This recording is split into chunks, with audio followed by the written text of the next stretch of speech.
Alright, well, hello everybody, I am that role-playing ginger, and I'm just doing a nice little chill stream, because I have some goodies that I want to go through. Oh, if I can pick them up from where I'm sitting. I have, in my possession, 2 boxes of Magic the Gathering cards. These are both full of set boosters for the Midnight Hunt and Crimson Vow Innistrad sets. These are 2 of my favorite of the recent Magic the Gathering sets. I know they're not that recent, but I love them, and I just recently started getting back into Magic the Gathering, so I figured these were actually relatively cheap compared to most of the box sets. I picked them up on tcgplayer.com. The stores, I got them from... I like shopping on there, because they have a little notification that shows you if it's been certified that it is a real game store and not like a local game store, not just like someone selling online. And I managed to get both of these for not too expensive given the normal price of these things. And I know it's a gambling thing mainly, getting boxes like this full of boosters and then hoping that you're getting things you want. But that's part of the fun of it for me. It's an enjoyable thing for me. I'm not expecting to be able to turn this around and make all my money back in any way, shape, or form. I'm just looking forward to opening the packs and having a good time, hopefully getting cards off of my list. If by the time this VOD is on my YouTube channel, you'll have already seen it, but I did a video unboxing the bundle for Midnight Hunt. And I have right here a list of cards from both of these sets that I really, really want, be it they're really cool cards that I want to make a deck around, or be it that the art is just beautiful, or I just like the concept. It's not necessarily like these are the cards that are the most expensive or anything like that. It's like, no, these are cards that I looked through the whole card list and I was like, I really want that card in my collection. I want the whole set and everything in my collection, but I'm okay if I don't. These are just cards I really want. For any cards that are rare or mythic or foil, and in those 3, I have myself some KMC Perfect Fits to slip those into, and then I will be slipping them into some Dragon Shield white matte sleeves. I don't use the white matte sleeves for really anything other than temporary storage, so I'm going to be putting them in these to keep them nice and pristine, until I can put them into my binders. So yeah, these are both have the plastic around them that has the Wizards of the Coast things, so I imagine they have not been opened. I know that is a big risk that people run when they buy card packs online and everything. People have sometimes like noticed that the card pack was like cut open and cards must have been taken out, other cards put in, and then resealed, and that's a big concern about buying online. But I'm trusting that TCG Player, because I have the contact information and everything for the places that sold me these. So if these are messed up, I can get a hold of them, or I can get a hold of TCG Player about them. So feeling protected there. But the Wizards of the Coast wrapping is another sign that they're probably going to be okay. So I'm going to make sure I have my Perfect Fit sleeve protectors ready and set. Gonna have my sleeves ready and set so I can easily just pull them out. There we go. Alright, and we're gonna get to opening these things. I want to be careful because I love the boxes and I don't want to ruin them, so we're gonna go ahead and just try our best to cut the value of these boxes down significantly by taking them out of the plastic.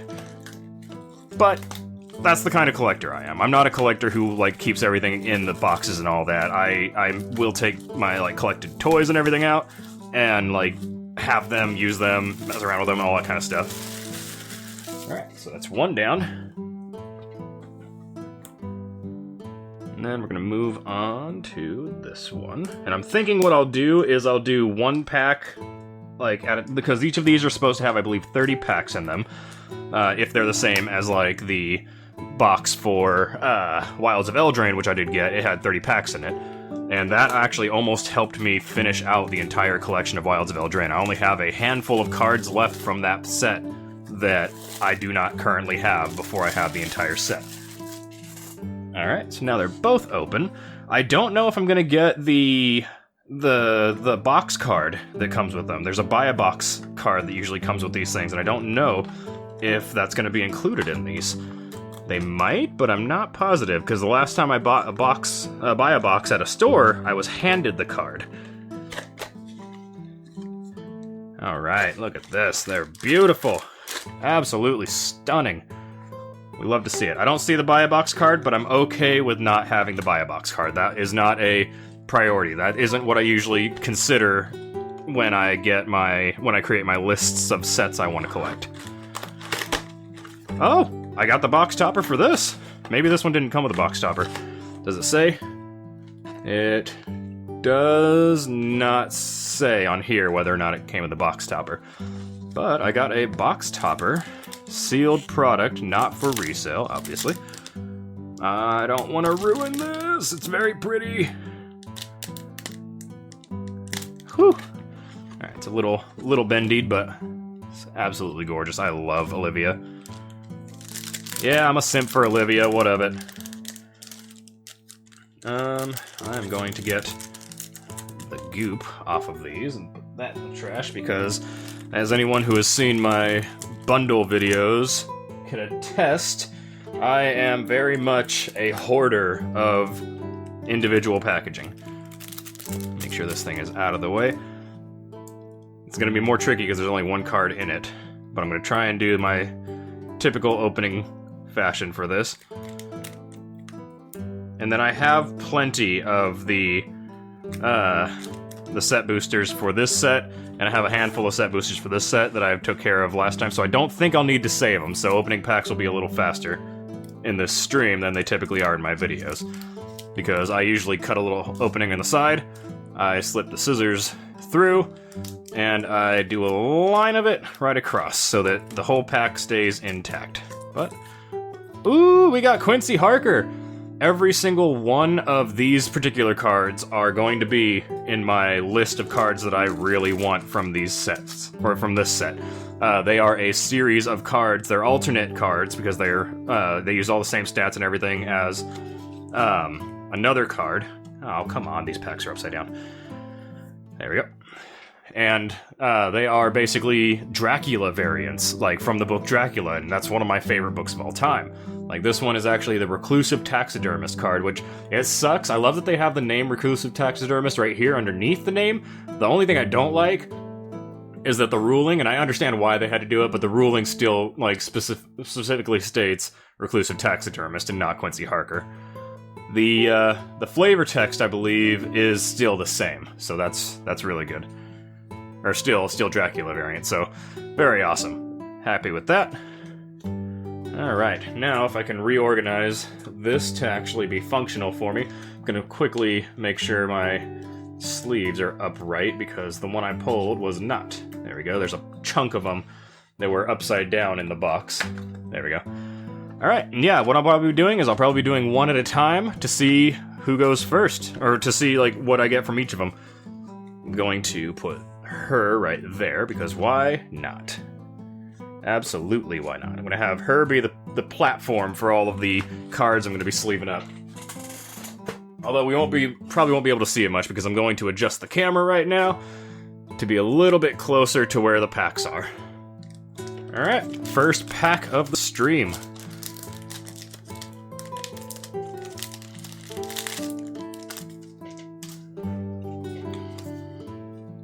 I do absolutely adore the art cards, so I am going to be doing a focus on the art cards as well.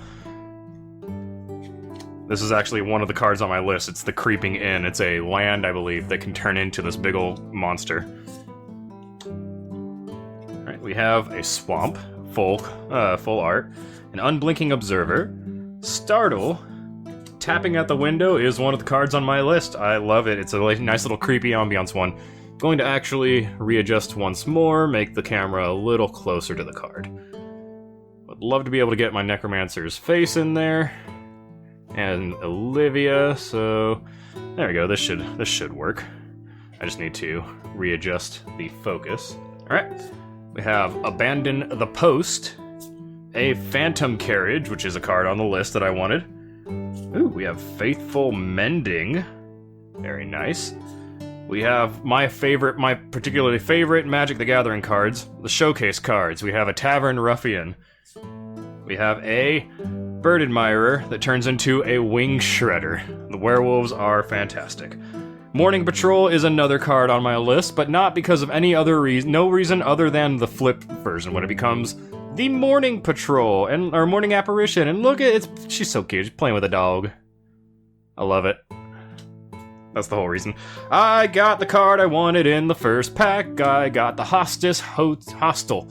This is the card. It is a land. You add a colorless, and when you sacrifice a creature and pay 1 and tap it, put a soul counter on it. When it has 3 or more soul counters, you turn it into the Creeping Inn.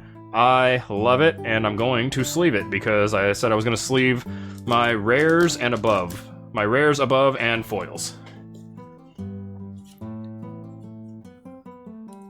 And I absolutely wanted this because I love creepy locations and all that kind of stuff, and I really wanted that one.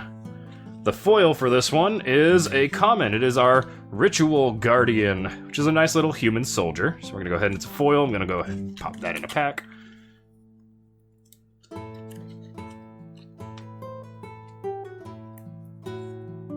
Very nice. Alright, and that's the first set. Gonna have to move this though because it's sliding around as I move cards on it, so I'll put it up out here, out of reach. That way I also have a place for those. The token for that pack is a clue token, which I got a couple foil of these ones. Yes, I get foil tokens. I like shinies, okay? Leave me alone. But yeah, very happy about that. Gonna go for a Crimson Vow pack now. We're gonna be alternating 1 and 2, 1 and 2.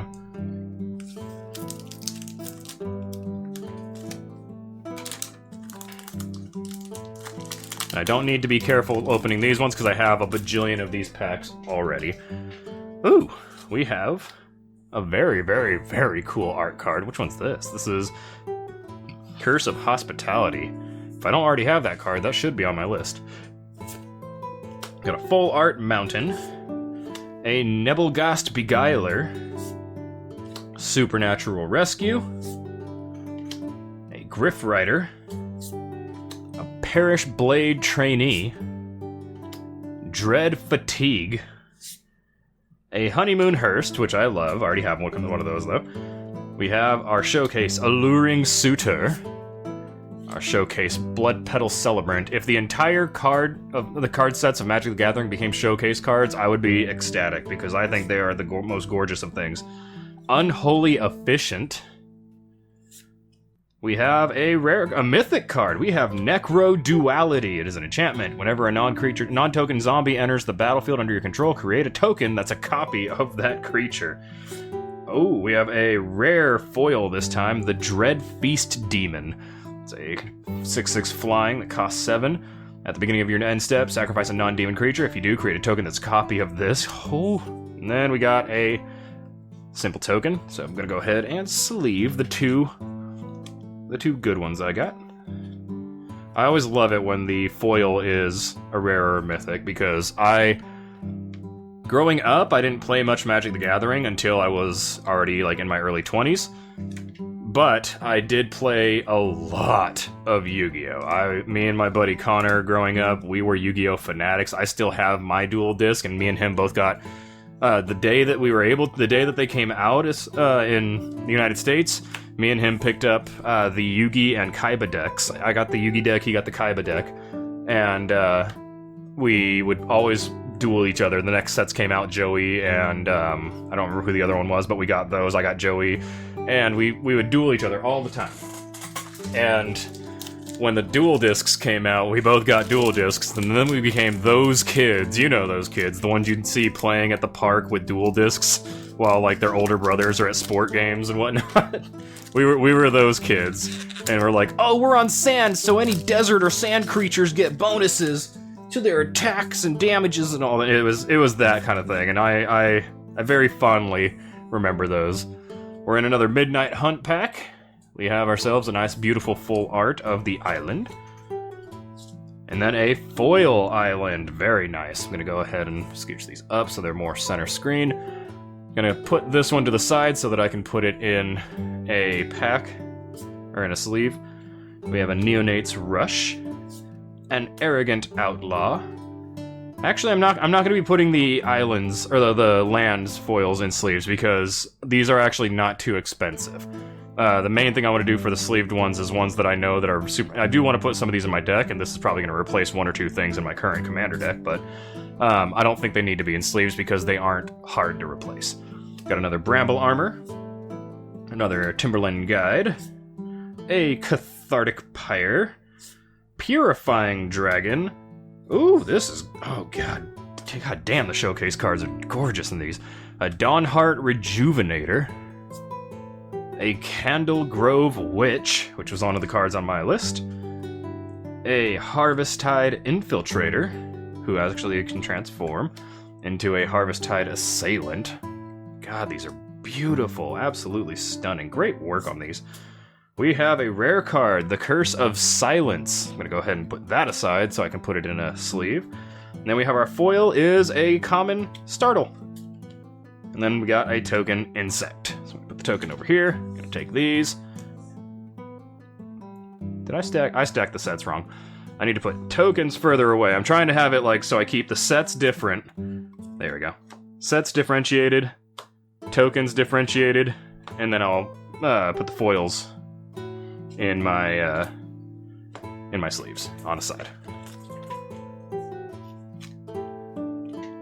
I took a big old giant hiatus from Magic the Gathering. I was playing it big with my friends in about 2011 through 2014 or 15.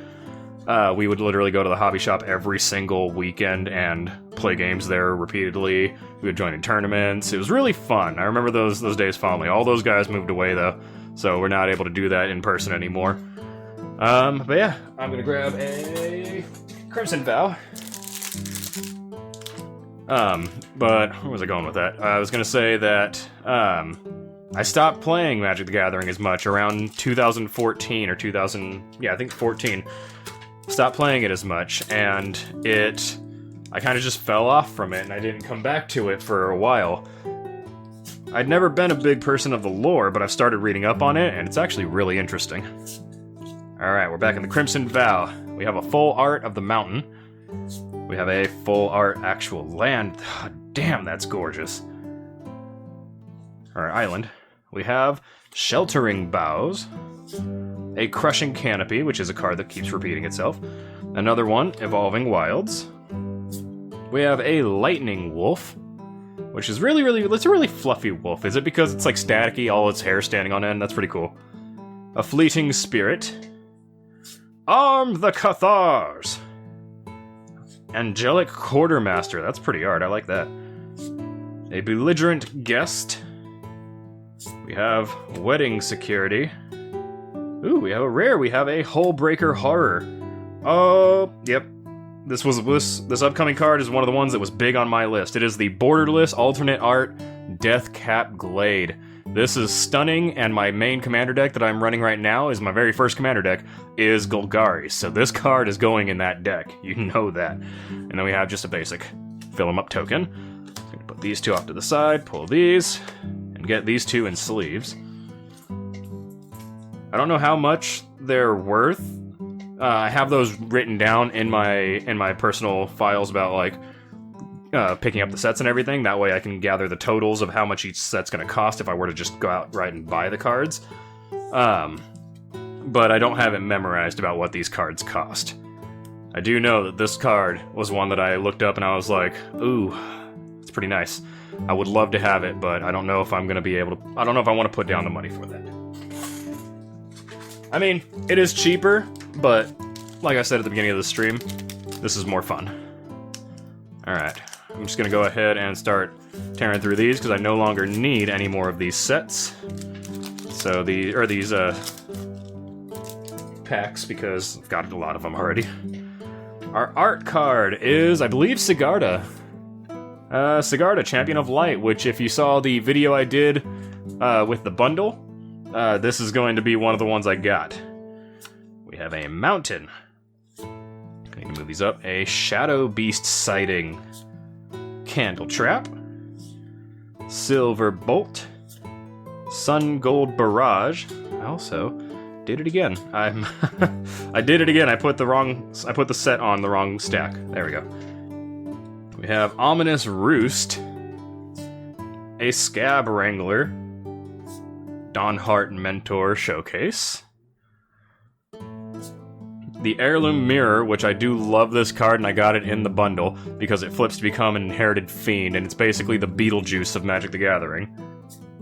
A Harvesttide Infiltrator.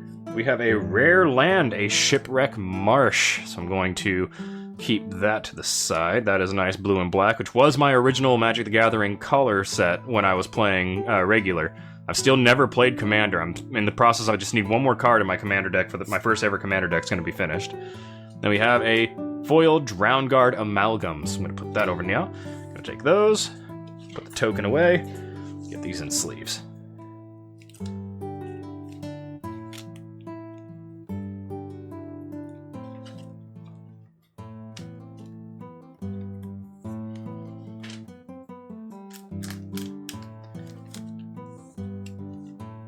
I don't know how much this one is, but I do know that a lot of the dual-colored lands in these sets did fetch at least a significant price compared to the basic lands or even the borderless lands. Back to Crimson Vow.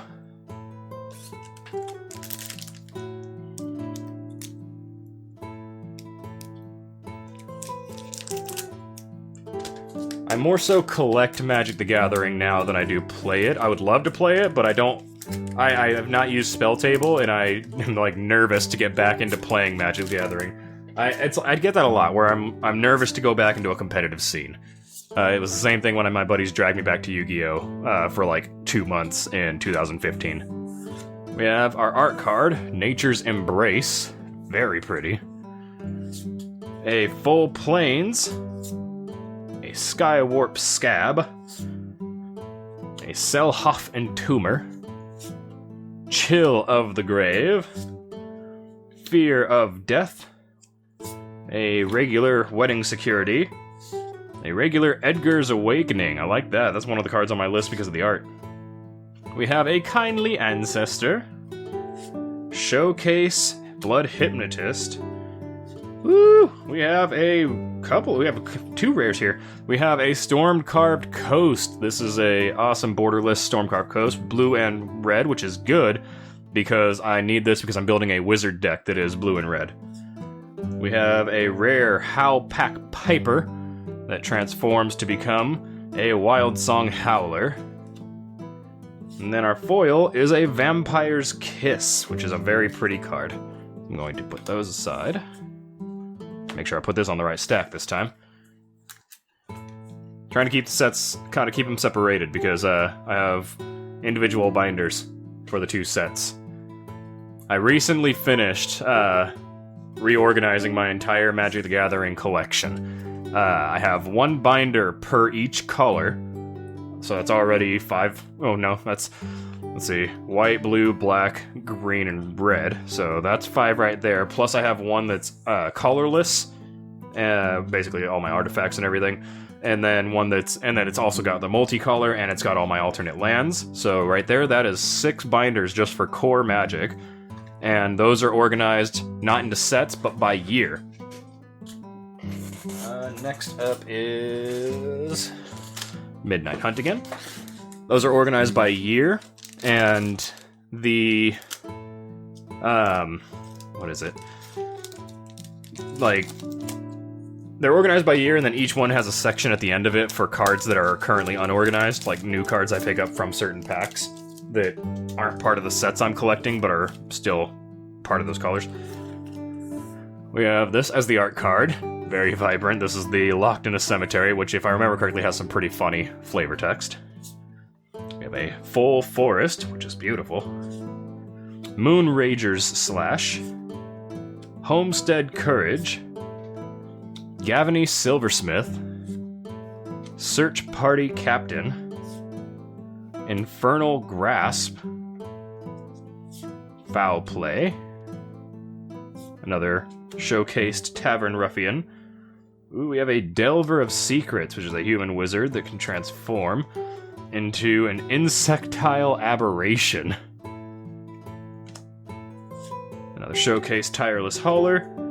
Ooh, a rare card, the Curse of Leeches. This is an enchantment curse, very nice. Beginning of enchanted players' upkeep, they lose a life and you gain a life. Whew. And it flips. If a player casts no spells during their own turn, it becomes night next turn. And it becomes a leeching lurker. On their side of the field or on my side of the field? I think it stays on my side because it's... Oh, yeah, it's attached to a player. And then, so I think I enchant it, so it's on my side, I believe, but enchanting target player. And then it can turn into this. And that's pretty cool. And then if it goes Nightbound, it flips back over, and I can attach it probably to another player. So that's really cool. Foil Gavany Silversmith. Then we have a card from another set that I am not familiar with it. It's 2007. It is Great Teacher's Decree. Real pretty art, though. I like that. I'm going to put that off to the side because that's outside of the realms of these sets. Get these two into some sleeves.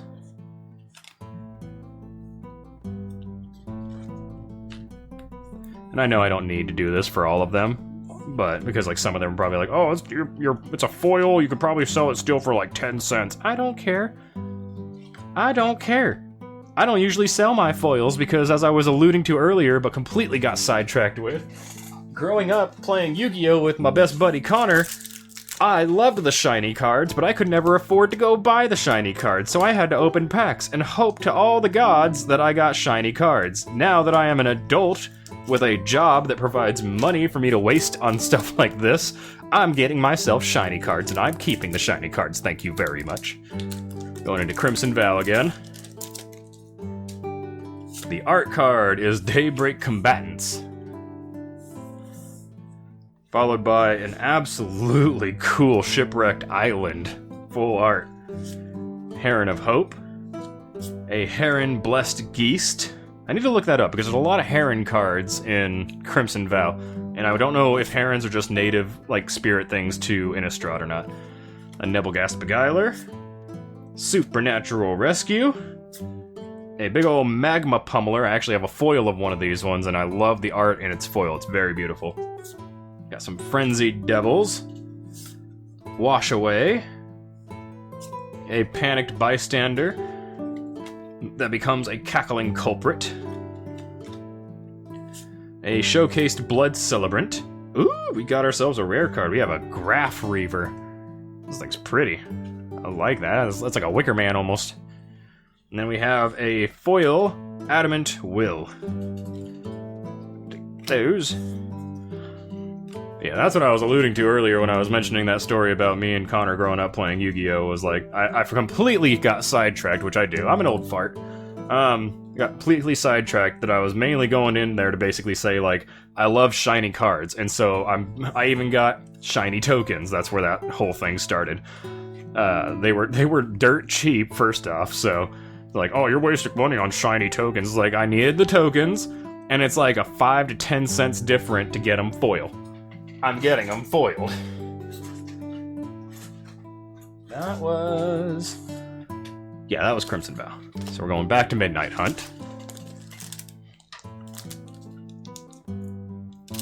But yeah, I needed a lot of tokens, specifically food tokens for my commander deck. My commander deck's whole thing is the commander is Greta, Sweet Tooth Scourge from the current set of Wilds of Eldraine. And her whole thing is I build a lot of food tokens. I get Sir Ginger out on the field. I use her one green cost ability to sacrifice a food token to give a +1/+1 counter to somebody. I give it to Sir Ginger because food tokens are artifacts. Artifacts go to the graveyard before they stop existing. Sir Ginger's ability of whenever an artifact of mine goes to the graveyard, I get, from the battlefield, I get a +1/+1, which is a +2/+2 for Sir Ginger because it's 2 +1/+1s. I have Doubling Season. I have Hardened Scales, and I have Parallel Lives and stuff like that. I can't remember if Parallel Lives is the token one, though. One of those is tokens, but basically it makes it so that every one green I spend, eventually if I have all 4 of those cards on the field, 1 green that I spend to sacrifice a food will give Ginger +8/+8. And so it's basically the whole thing is just as Ginger's revenge, making Ginger this absolute monster to get revenge on Garruk. An island, full art. Bat Whisperer, a Vampire Interloper, Mounted Dread Knight, Harvesttide Sentry. Ooh, this is very pretty. Sacred Flame. That is a gorgeous card. I would love to have that in foil. We have Sunrise Cavalier, a Showcase Kessig Naturalist, Showcase Shady Traveler that turns into Showcase Stalking Predator, and the Naturalist turns into a Lord of the Ulvenwald. I love the werewolf cards. I love transforming cards. Beloved Beggar, Peasant that turns into a Generous Soul. We have a rare card. We have Jadar, Ghoul Caller of Nephalia. If I remember correctly, he has a sister named Gisa, or it's somebody named Gisa, and they're competing necromancers. So that's awesome. I want Gisa though, because Gisa sounds really cool to have in my deck. Oh, we have a foil rare, the Malevolent Hermit, that turns into the Benevolent Geist. Let me see if I can get the camera to like show, because look how happy that ghost is. That's so beautiful. Make sure these guys get taken well care of. And he's a wizard too, so I could probably find... I might be able to... maybe, it depends. It depends on what his abilities do, but I might be able to find a place for him in my blue-red wizard deck. Because the whole idea of my blue-red wizard deck is to basically like triple and quadruple copy instants and sorceries, and then like double their effects.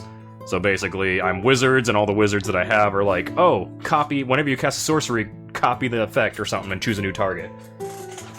But it basically is like stuff to be able to turn, I don't know, like Bolt or Spark or something, Shock, which does like 2 damage, I believe, into something that could do potentially like 10 to 20 damage in one shock. That's the whole premise of the deck. The synergy is maximize and copy instants and sorceries. Alright, back to the Crimson Vow. We have an awesome little art card. Someone burning, like a spirit behind them burning as well. Full art plains. Another Lightning Wolf. Hungry Ridge Wolf. Snarling Wolf. Got more werewolves in this pack than I do the entirety of my Wild Hunt one. Sure Strike, which, werewolf. Pack Song Pup, which is awesome and adorable, so it's okay that this is here. Love it. It's one of my favorite cards from this set, because how cute is that little guy? We have a Cartographer's Survey. Look at the top 7 cards of your library, put up to 2 lands from them onto the battlefield tapped. It's pretty expensive, but that's decent. Desperate Farmer, I already have one of these, but this is something that would definitely be in a list of cards that I'm doing, because I also want to do a Knight deck. Not sure how I would do it, but I would love to have just like a classic whole deck is made up of Knight cards. Showcase Voldaren Epicure. We have our first mythic, I think, of this set box right now. Strephon, Maurer Progenitor. Awesome vampire 3/2 at the beginning of your... He's flying, of course. Beginning of your upkeep, your next end step, or beginning of your end step, create a blood token for each player who lost life this turn. Whenever he attacks, you may sacrifice 2 blood tokens. If you do, you may put a vampire card from your hand on the battlefield tapped and attacking. Gains indestructible till the end of the turn. That's terrifying. I have one of these already, but I'm very excited. This is Runo Stromkirk. He's a really cool blue and black vampire cleric that turns into Crothus, Lord of the Deep. Very Lovecraftian Cthulhu vampire guy. And then we have our foil is a common. It is the Unholy Efficient. But yeah, there's 2, I think, alternate arts of Runo Stromkirk, and so I want to get, there's one in particular I really want, but I'd be happy with either one of them. Because, like, I love the idea that he becomes some giant Cthulhu-esque being from the deeps, who kind of looks, to me at least, because when I first saw it, I didn't know that it was like horns on top of his head. When I first saw it from a distance, I was like, is that Davy Jones from Pirates of the Caribbean? Because it looked like he had his little, like, tri-hat on. And now I was like, oh no, that's just horns coming out of his head. Still, not a bad card. Not a bad card at all. And this guy I wasn't even expecting to get, but happy I did. I didn't know he was a mythic, I thought he was a rare. Black and red, that's Rakdos, I believe, correct? I'm still not good with my terminology of Magic the Gathering. I only know about Golgari because of how many times I looked up Golgari this, Golgari that, to try and, like, see what I can do with my Sir Ginger deck. I call it my Sir Ginger deck, even though Greta's the commander, because Greta is literally just there to feed Sir Ginger. Which is funny, plot-wise, because I think Greta is actually fully against all food creatures. Alright, our art card is Overgrown Farmland. We're back in Midnight Hunt. Got ourselves a Plains. A Stuffed Bear, which makes me sad. Although I do like that you can turn it into a 4/4 bear artifact creature until the end of the turn. Howl of the Hunt. A Duel for Dominance, which I got a foil of in the bundle, very happy. It's also a Story Spotlight card. Cathar Commando. Vivisection. Necrosynthesis. A Harvest-Tide Infiltrator Showcase. A Showcase Tireless Hauler again. We have a standard Shady Traveler that turns into a Stalking Predator. Ooh, we have a rare Story Spotlight. The Celestis. It is a legendary artifact. Plot-wise, I think this is what they were trying to use to fix the broken day-night cycle of Innistrad. I got another one of these because I picked up one of these in the bundle that I got, but it wasn't foil. I now have two. I have one non-foil and one foil, Ren and 7, Planeswalker. I did look it up after doing my bundle video last night. I believe the average store price for the regular of this guy is about $6 to $7, so I don't know what the foil adds to it. But now I have two of these guys, and that's pretty cool. I don't have a lot of Planeswalkers. I think I only have one. I think I just have a regular Liliana Vest from like 2011, 2010. And it's because I built a deck around her, where it was like, my whole deck was like, I Apocalypse everything in the world, and then I use her ability to bring everything, all the creatures in the graveyards back under my control. Like, from everyone's graveyards.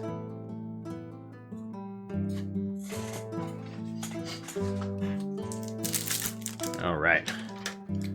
Back to Crimson Vow. There is one card from the Midnight Hunt set that I really do want, and it is a very expensive card. I think it's like 50 to 60 bucks. It is the Meat Hook Massacre card, because if I get it, I will definitely make a creepy horror, like, slasher-themed deck, because I love slasher movies. Oh, perfect. We have for our art card, of Voldaren Epicure that is got the autograph. I love these things. I don't know if these are like, I think they're printed on autographs. I don't think they must be printed on from what I can tell. But I do love them. I love having the artists or whatnot autograph their things. It's something that I've always been a huge fan of, and something that I've been very vocal about when I'm talking to people about RPG books is I wish that they would always show the artist's name on the pictures or on the pages. D&D 5th edition, I think, stopped doing that, and I got very upset about that. We got Heron Blessed Geest. We got a Nebula Ghast Beguiler. Supernatural Rescue. Griff Rider. A Sanguine Statuette. Blood Tithe Harvester. A Drogskull Infantry. Drogskull is something I've been interested in because I do want to make a spirit deck, and Drogskulls are really cool because a lot of them seem to turn into enchantments when they die, which basically makes them two cards as one. Showcase Gluttonous Guest, which I love. Showcase Unholy Efficient. We have a rare Old Rutstein, which I believe is supposed to be the Renfield of this set. And then our foil is an Allenbach Escort. We got a blood token.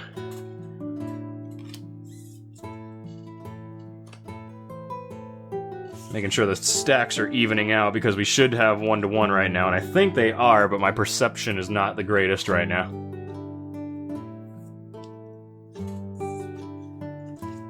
I believe that in the Dracula variant of the Crimson Vow set, there's a Renfield card that uses this guy's stats. I'm gonna get myself a drink.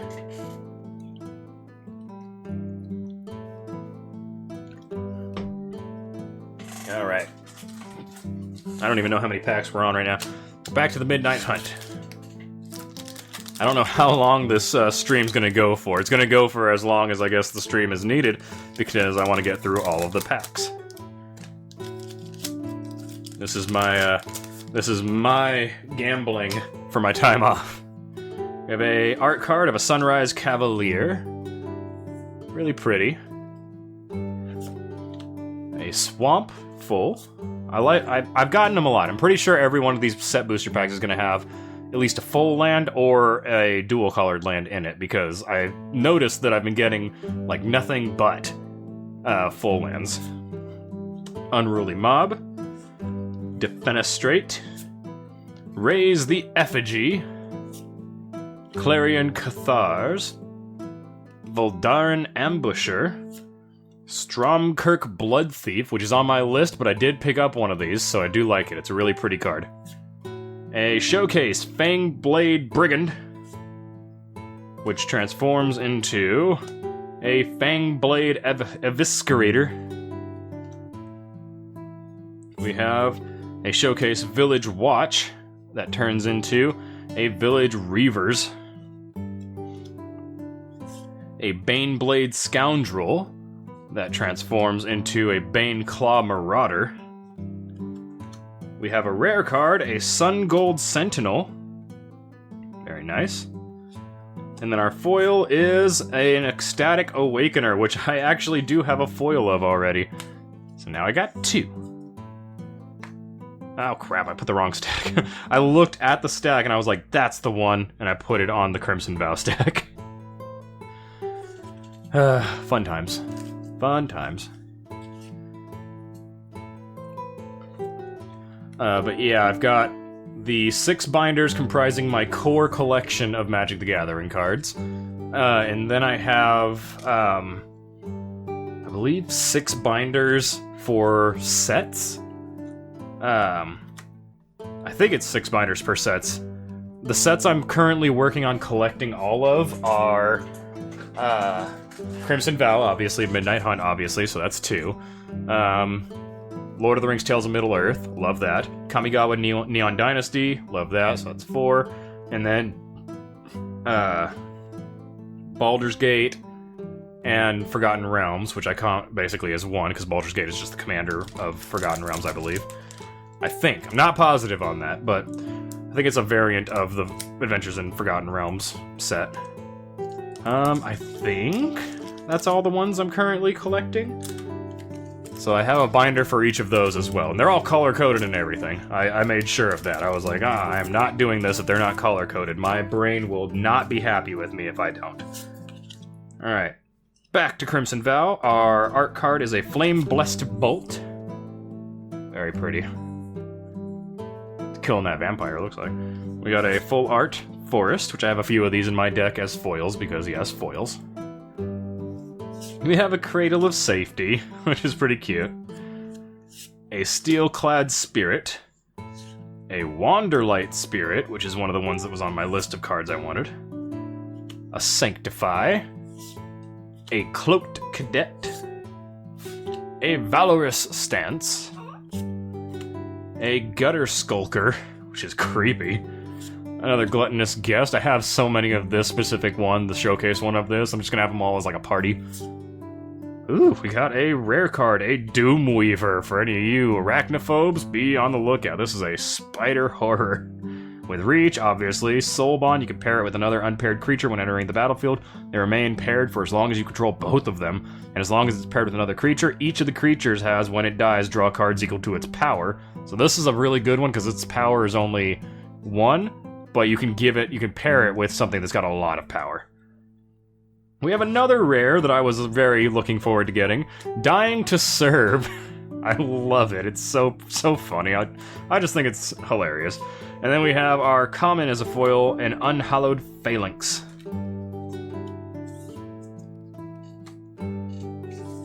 Dying to Serve is a card that I saw the art and I was like, I need that.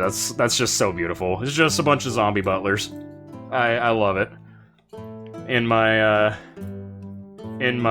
what is it?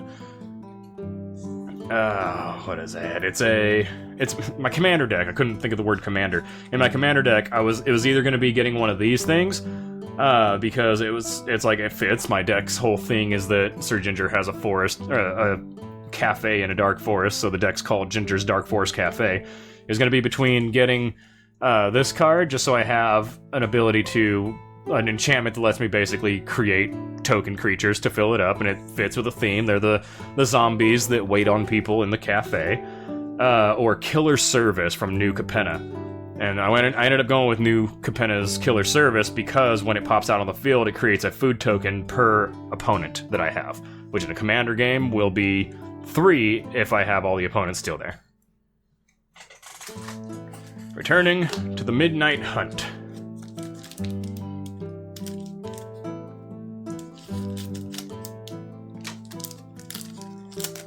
I'm having a good time doing this. This is very relaxing for me.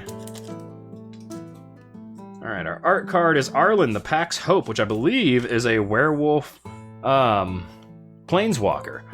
And I got this art card actually in the bundle too, and I think it's really pretty. I love the pink coloration of it.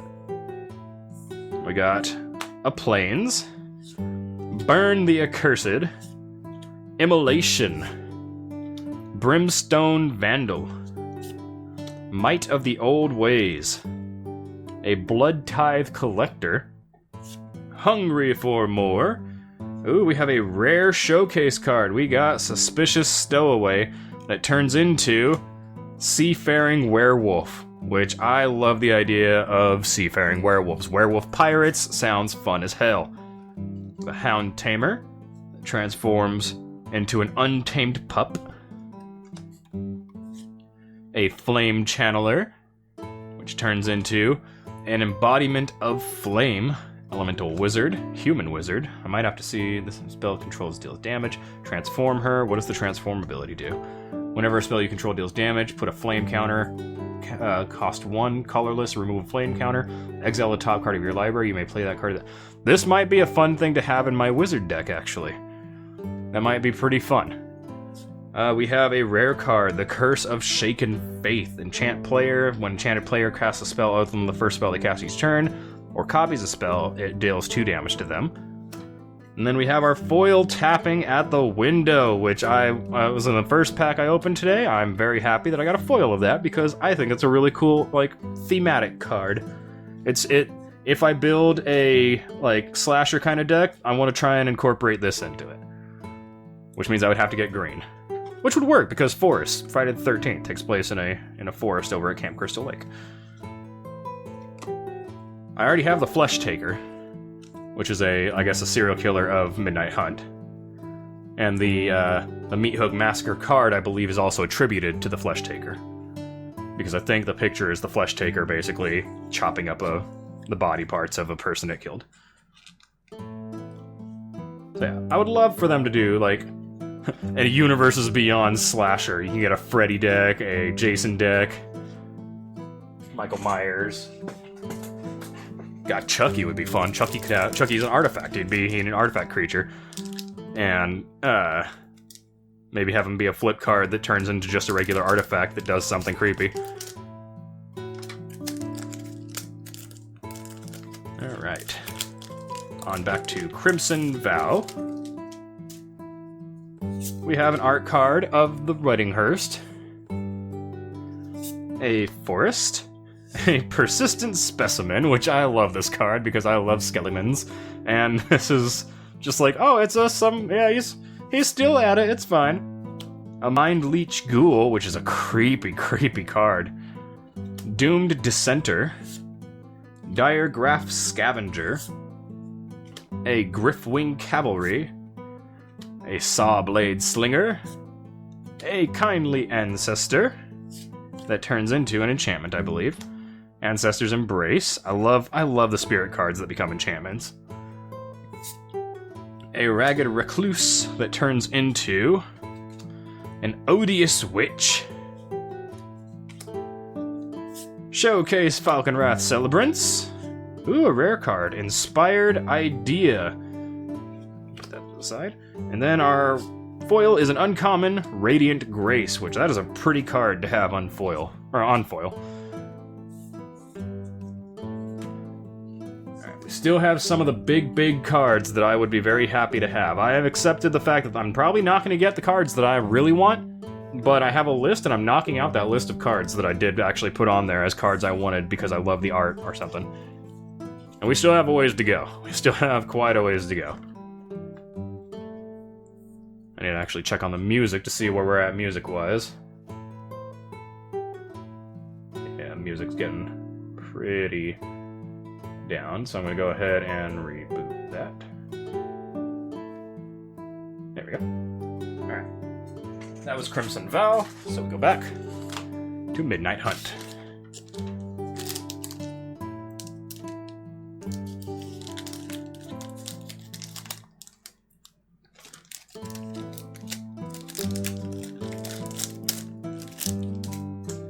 Art card is Rem Corolus, Stalwart Slayer. Guy riding this big ol' heron. Got ourselves a nice creepy forest. We have a card that I got 2 of in the bundle last night, Olivia's Midnight Ambush. This was high on my list of cards because the art of it is so good. And it's a story spotlight, and the flavor text is just really creepy and cool. We've got Duress, Ritual Guardian, Sunset Revelry, the Gavany Dawnguard, a Showcase Baneblade Scoundrel that turns into the Baneclaw Marauder, a Showcase Tireless Hauler, we've already got like 50 of these things, a Spell Rune Painter that becomes a Spell Rune Howler, I love the glowing paint on it, a Kissig Naturalist Showcase again. We have Can't Stay Away, a rare card I was really hoping to get because look at all them kitty cats, and they love it. Even the ghost cat is there. I'm gonna put that aside, I love that. Death is no impediment to dinner. A foil, Raise the Effigy.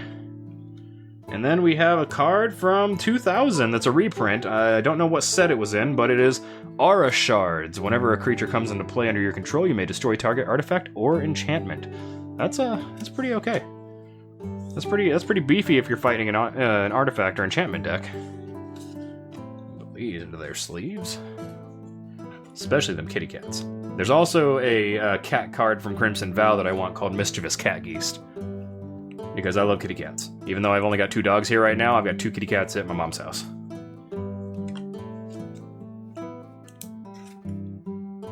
I just realized I have a dog and a cat, both that have multi-eyes, like multicolored eyes. I have a dog that's got one that's like ghost blue white, and the other one's brown.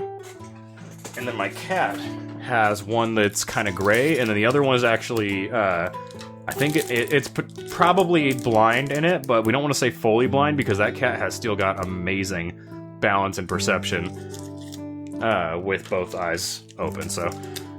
but yeah. They were both rescues. Rescues as a kitten and a puppy. Both of them about 3 weeks old when we ended up getting them. We have an art card of Sorin the Mirthless, Vampire Planeswalker. We got a Plains, Hungry Ridgewolf, Snarling Wolf, Sheer Strike, Wolf Strike, lots of wolves in this pack, an Ancient Lumberknot.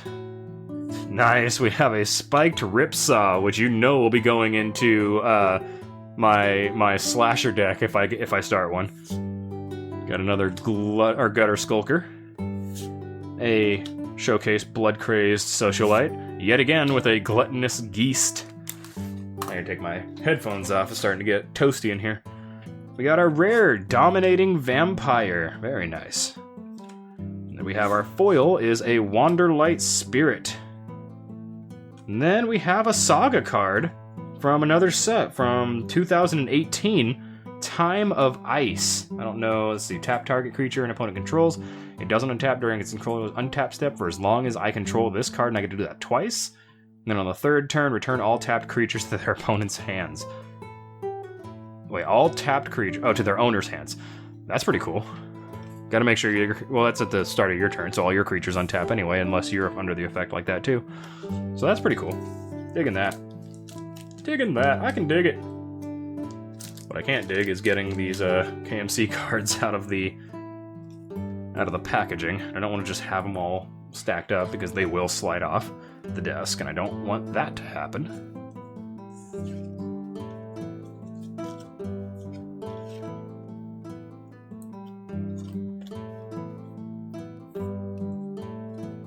Alright, that was Crimson Vow.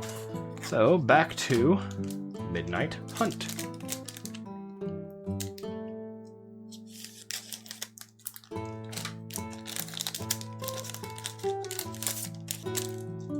Our art card is an Insectile Aberration, which I actually got the card of this earlier. This is a flip card, a dual card, so flips over, transforms. We got a forest. We have a card that's on my list, the Festival Crasher. Why? Because it's a little imp wearing a pumpkin on its head. It is beautiful. Path to the Festival is another card that was on my list. Return to Nature. Eccentric Farmer. A Vampire Socialite. Play with Fire. A Showcase Bird Admirer. Transforms again into a Wing Shredder. We have a Vengeful Strangler that transforms into a Strangling Grasp, which is really cool. A Death Bonnet Sprout, transforming into a Death Bonnet Hulk. We have our rare card of the pack is a Reckless Stormseeker. It's a human werewolf wearing what looks to be a rocket jetpack. Turns into a Storm-Charged Slasher. It's not flying, so it's not a jetpack, I guess. And then our foil is a Blade-Stitched Scab. Is it Scab or Scab? I don't know. I don't know much about them. I don't know exactly what they are. I don't know if they're like experiments gone wrong. They're zombies typically, but did people make them, or were they corrupted by the Eldrazi that's in the moon? Not entirely sure. Again, I'm not as up to snuff on my Magic the Gathering lore as I would like to be.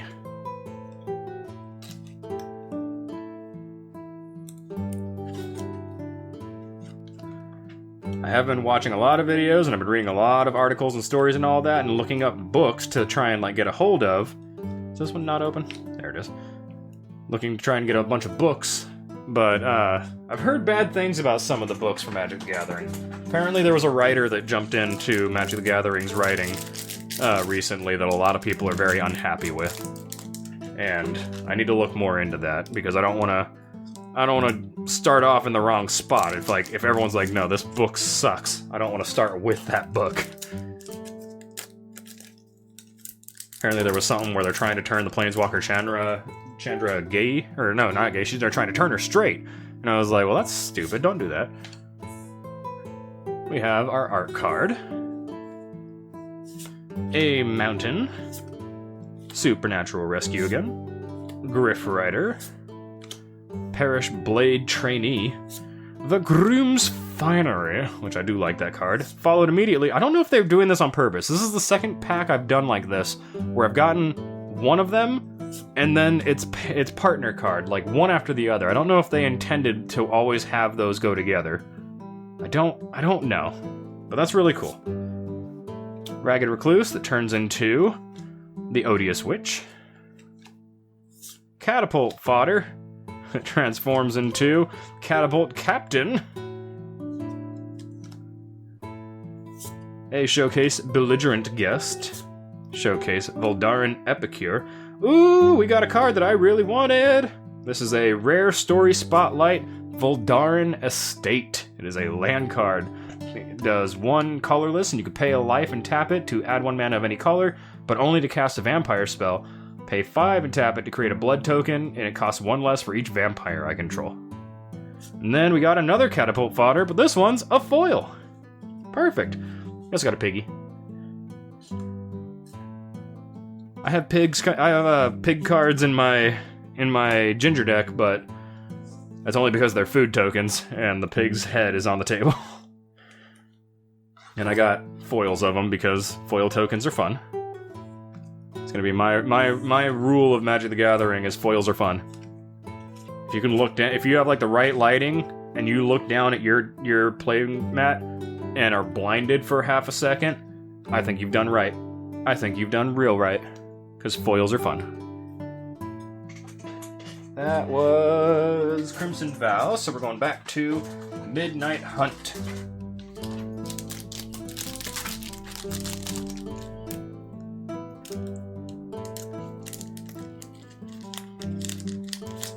This pack is fighting me. Better be something real good in there. Putting up an effort. Alright, we have our Jadar Ghoulcaller of Nephalia as an art card. We have ourselves a Swamp, Gavany Trapper, Moon Ragers Slash, Homestead Courage, a Gavany Silversmith, Morbid Opportunist, Ghoulish Procession, another Tireless Hauler. We have Tireless Haulers are the gluttonous guests of Midnight Hunt. We have like a billion of these showcase ones. Dawnheart Rejuvenator Showcase, a Chaplain of Alms. We have a rare legendary wizard. This is Vadric Astral Archmage. I believe I was looking at him. Yeah, he is going to be in my wizard deck because he does have, he has the ability to make sorceries and instants smaller based on his power. And so I wanted him because he can help basically lower the cost of my sorceries. And then we have a foil Novice Occultist. She is also a human wizard, but she is not the color scheme that goes into my deck. When she dies, you draw a card and lose a life. Art's very pretty, though. That's always been the thing that I love the most about Magic the Gathering, is I love the artwork on the cards. Like, that's one of the reasons I came back to it, was I saw that they were I was like, oh cool, they're doing a Lord of the Rings set. Maybe I'll get back into Magic. And then I saw some of the cards, I was like, those are stunning. I really want to get back into Magic, but I don't know. And then I saw Wilds of Eldraine was coming out, and I looked at the trailer of Throne of Eldraine, and I am such a sucker for old school, like, fantasy stories and tales and stuff like that. It immediately was like, I have to get back in. I'm gonna start getting the Lord of the Rings stuff, and then I'm gonna get Wilds of Eldraine. Although Wilds of Eldraine is currently my most completed set, I only have, again, a small handful of cards left from that set to get. In the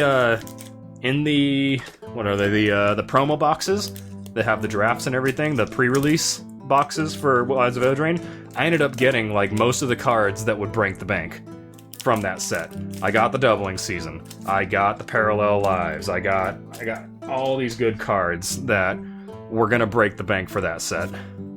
Ooh, back to Crimson Vow, I believe. Yeah, Crimson Vow. We have our Dying to Serve art card, a foil Plains, Scattered Thoughts, Nurturing Presence, Cradle of Safety, Steelclad Spirit, a Storm Chaser Drake, that is beautiful, a Geastlight Snare, a Foreboding Statue that transforms into a Forsaken Thresher. We have a Showcase Voldaren Epicure. We have another rare of the Doomweaver. And then we have another rare, Winged Portent. Followed by a common foil, Cruel Witness. And then we have a card from the original Innistrad set. Very nice. This Wooden Stake, which I actually have a few of already, but nice to see that the pack came with another one that's very fitting for its set. Yeah, the Wilds of Eldraine set is the one that I am the most completed with. I think these two sets are going to be the next two that I'm more completed with because of me having gotten these boxes. I've only ever bought 3 boxes. Why am I trying to do that? I'm like trying to put the perfect fit inside a perfect fit. I've only ever gotten 3 big boxes of Magic the Gathering cards. I got one for Wilds of Eldraine, and I got these 2. I would love to get one for the Lord of the Rings, but that thing is still damn near $200, and I'm like, I got both of these 2 boxes for almost half that price, so I'm way more okay with getting 60 packs of cards from another set that I want to get than 30 packs of cards from one set that I want to get. And my dog is freaking out. Don't know why the dog's freaking out. Usually it's when she thinks there's something at the front door, but I'll check my phone just in case anybody's like, hey, I'm on my way over. No, nobody texted me, so I am not expecting anybody right now. That was from Crimson Vow. I keep wanting to call it Crimson Throne. I don't know why. What is Crimson Throne? That it's got to be from somewhere. Is it from World of Warcraft? Is it a World of Warcraft thing? Crimson Throne. It's gonna bother me now. I have a thing in my personal writing called the Crimson Crusade, but not a Crimson Throne. We have the Moonveil Regent as an art card. That is a drop-dead gorgeous dragon right there. We got ourselves a Swamp. Locked in a cemetery. Help, I'm not a zombie, let me out! I love flavor text so much. Thraben Exorcism. Soul-Guided Griff. Hedgewitch's Mask. Dawnheart Wardens. A Dawnheart Mentor. Ooh! We have ourselves a rare, borderless. I think this is considered the borderless and not a. Yeah, it's not a showcase. It must be borderless. Alternate art, Gisa, Glorious Resurrector, which is one of the cards I wanted from this set most. So very happy with that. We have a Bereaved Survivor that transforms into a Dauntless Avenger. We have a regular Tavern Ruffian. Another rare, we have Vanquish the Horde. Spell costs 1 less for each to cast for each creature on the battlefield. Destroy all creatures. That, I have never made a white deck. I am terrified of white decks because it seems like white decks' whole thing is I make little things gargantuan and I wipe the board every other turn. And this is why it scares me, because every time I'm like, I see a white deck and I'm like, great, I can't have too big of a battlefield because they're just gonna wipe it anyway.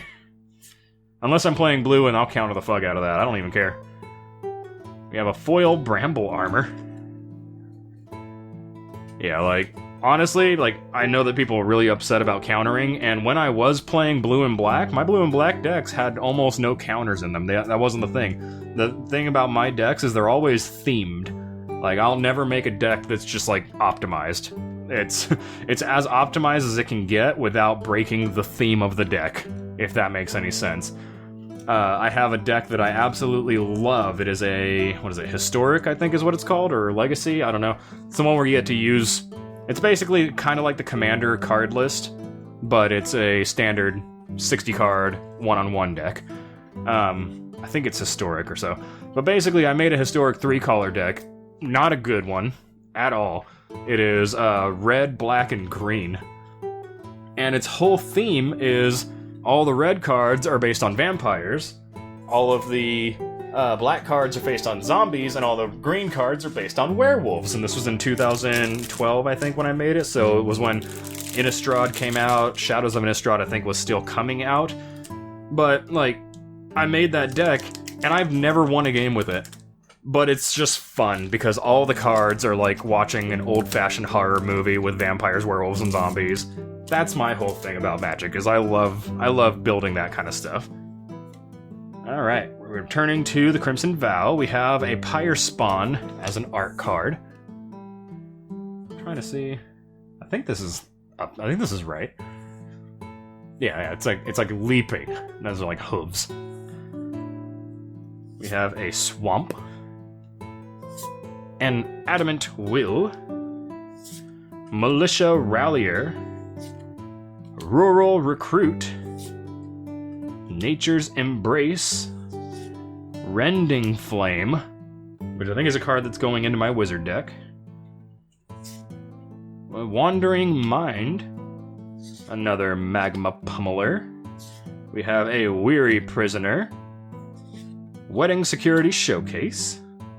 Ooh, we have Olivia's Attendants. Very nice. And then we have a Foil Sanctify, which I think I already have one of, but very nice to have that. I think this is from one of the early Kamigawa sets. We have a reprint of a 2005 card, Toil of Night and Day. Tap or untap target permanent, then tap or untap another target permanent for 3 mana. That's pretty. I like the card a bit. It's like one dragon splitting into 2. Alright, that was Crimson Vow. I'm going to do one more of each pack, and then I'm going to give myself a break and go get something to eat, and then come back and do the rest of them in just a bit. But this will be one big video when I edit it down. Or not when I edit it down, when I release the VOD. This is going to be one big video, because I'm going to get it all done today. That way I can spend all tomorrow reorganizing these into their set binders. Because that's something that's really fun for me, and I know it's probably some sort of OCD thing or ADHD thing, but I literally will sit for hours. That's what I started doing when I started recollecting Magic the Gathering cards. I went through for hours and hours and hours for multiple days, just sitting down and reorganizing everything to be by year, and it made my brain gremlins happy. Especially now that it's all done, I have that, like, I did it kind of like feeling, but I also have that I still want to keep doing it kind of feeling.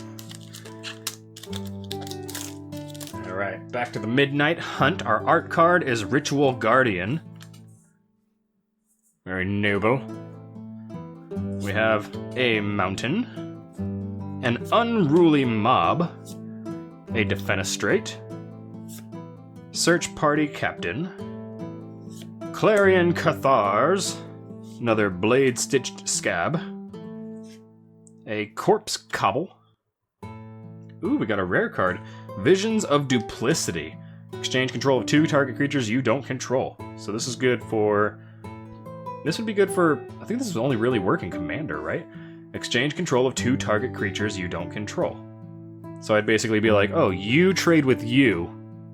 Because it's something... It has to be creatures I don't control. So that, I think this card's only good for Commander, which is why it's got... Okay, I see it now. That's the Commander. I don't know if that's the Commander symbol for Midnight Hunt, but that is a Commander logo. So I was sitting here thinking, like, this can't work in a one-on-one game, because it's literally like, I want you to trade your own creature with your own creature. So now you control your creature, and you control your creature. It was throwing me off. I didn't notice that was a Commander symbol. We have a Showcase Outland Liberator. That's very pretty. Gives me Princess Mononoke vibes for some reason. We have Village Watch. We have a rare Burn Down the House. Choose 1. Burn Down the House deals 5 damage to each creature and each planeswalker. Or create 3 1/1 red devil creatures that when they die, they deal 1 damage to any target and have haste until the end of the turn. And then our foil is Defend the Celestis, which distribute 3 +1/+1 counters among 1, 2, or 3 target creatures you control. That might be really good in my Ginger deck. I might have to see if I could swap that out for something, because it's all about counters. And then we have another one from a Kamigawa set from 2004, Rend Flesh. Destroy target non-spirit creature. Alright. Very nice. So I think I've done 1 and 1. I believe, I'm going to call it right now. I'll come back and I'll start with, because I started with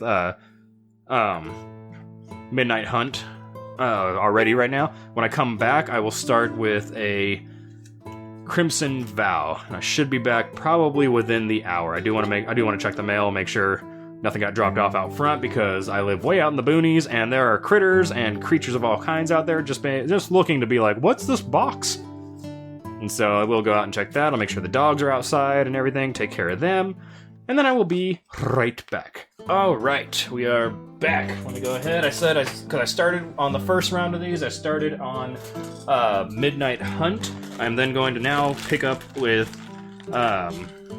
Crimson Vow, and let me do a quick tally. 1, 2, 3, 4, 5. It looks like we have 15 Midnight Hunts left, which means we should have 16 or 15 Crimson Vows remaining.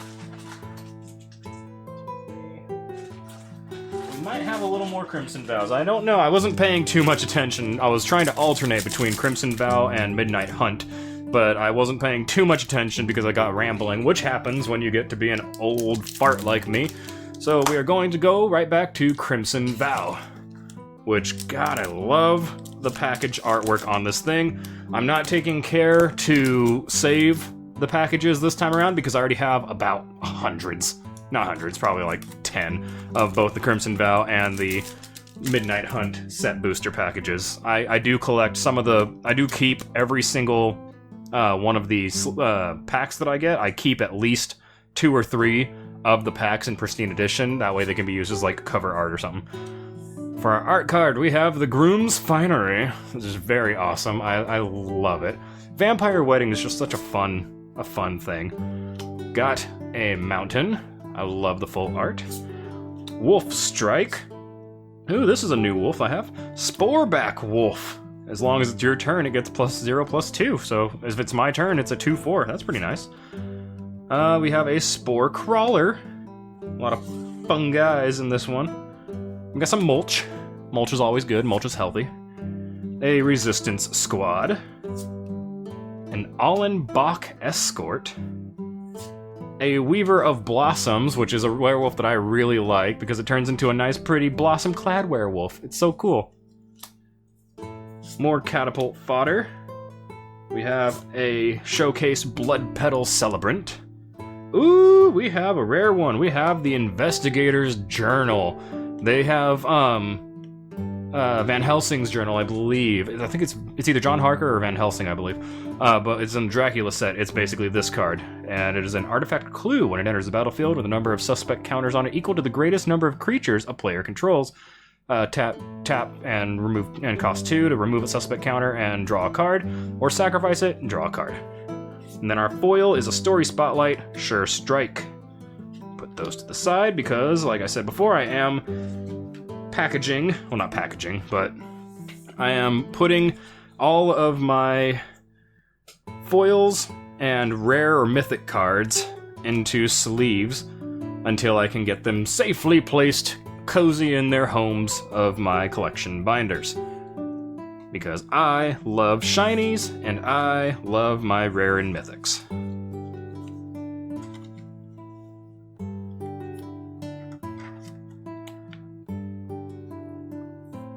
The main goal of this is I do have some cards that I really, really want from these sets, but my primary goal is I want to fill up my set collection as much as possible. Both set collections right now, I think to just go out and buy all of the cards for both of them, I did my tallying, would cost me about $600 to $800, I believe, dollars.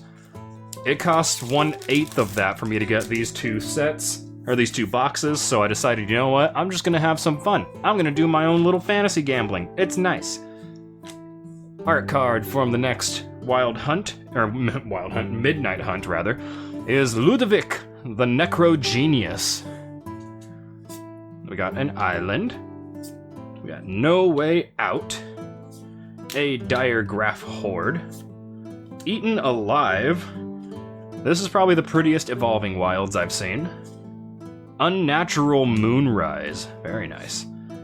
A Clear Shot. Showcase Candlegrove Witch. Showcase cards are my favorite. Showcase Dawnheart Warden.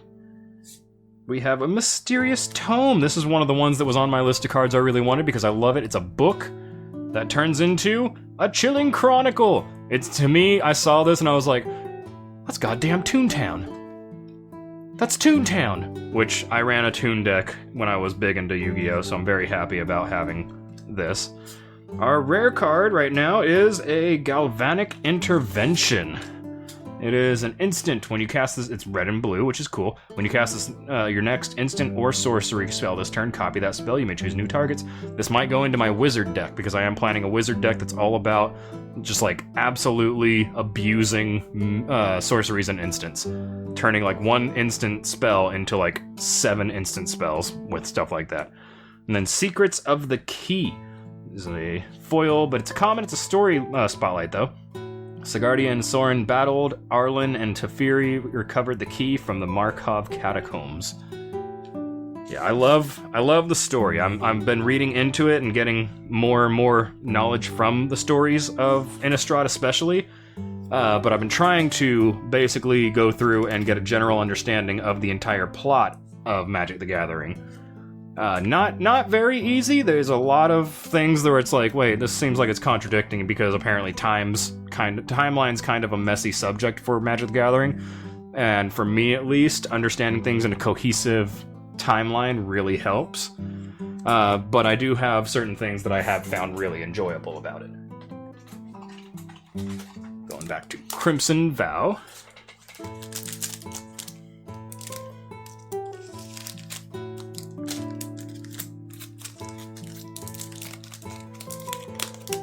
If I can get this package open, it's fighting me.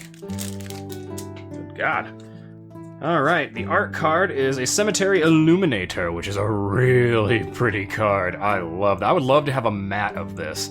Like, if I could, I would, because this is beautiful. Maybe they make it. Maybe, like, Ultra Pro or somebody has it. I have a Foil Forest, which I have a bunch of this particular one in my current Commander deck. Fierce Retribution. Flourishing Hunter. Unhallowed Phalanx. Wedding Security. Edgar's Awakening. Oakshade Stalker, which turns into the Moonlit Ambusher. A Binding Geast, which turns into Spectral Binding. Let me smacking my camera. There we go. Showcase Falconwrath Celebrants. Showcase Blood Crazed Socialite. We have a rare card, Eruth Tormented Prophet, which I think I have a couple of these already. It is a red and blue. Let's see, if you would draw a card, exile the top 2 cards of your library instead, or may play those cards. I don't think I'm going to put that in my wizard deck. I mean, I could because it would fit, but I don't think I will. And then a foil Chill of the Grave. Very nice. Need to find a new spot for my tokens because the stacks of cards are now getting in the way of where I'm putting the stack of tokens, so I'm just gonna put the tokens off to the side, especially if they're ones that I don't care about. Which, if they're not shiny, I don't usually care about the tokens. I do have, and I mentioned this previously in this video if you're watching the VOD, but in the previous stream, I did mention that I did in fact replace, I got foils of every token I need for my current Commander deck. And some extra, and I did that because it's like, you know what? I like the foils, I really do. Shinies are fun. I put those on the wrong stack. Shinies are fun for me, and so I'm gonna get my shiny cards, and it only costs like 5 to 10 cents extra per card, which isn't much at all. So I think, you know what, it was worth it. And I got some ones where it's like apparently, like, I got the last ones on the sites, like Card Kingdom and TCG Player. My local game stores didn't have any foil tokens. I did ask them, because I do like to go there. One of my local stores actually just closed. It's actually a comic shop from way before I was born, just closed, and that's kind of hitting our community a little, like our local nerd community pretty hard. Back to the Midnight Hunt. We have our art card. We're just trying to just nom on a brain through the jar. It's fine. We got ourselves a nice pretty plains. Storm Rider Spirit, Plummet, Candlegrove Witch, Flare of Faith, a Contortionist Troop, Join the Dance, if you want to. We have a rare, or a mythic rather, a mythic commander card. I'm thinking this is from the commander set of this release. This is Wilhelf the Rot Cleaver. This is a zombie warrior mythic. Whenever another zombie you control dies, if it didn't have Decayed, create a 2/2 black zombie token with Decayed. That's pretty cool. I could see this being a pretty fun commander deck if you basically make zombie tokens. I dropped a sleeve. I'm trying to get that real quick. There we go. Alright. We have a Showcase Dawnheart Rejuvenator.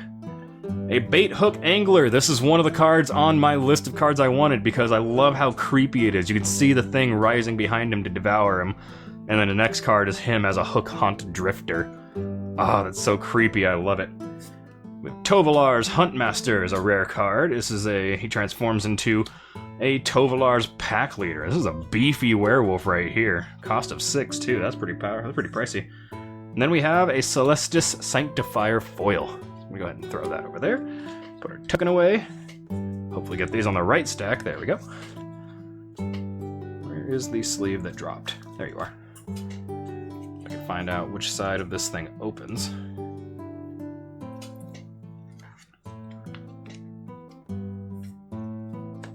Gonna have to make a second stack of cards I have all sleeved up because it's starting to get a little overloaded.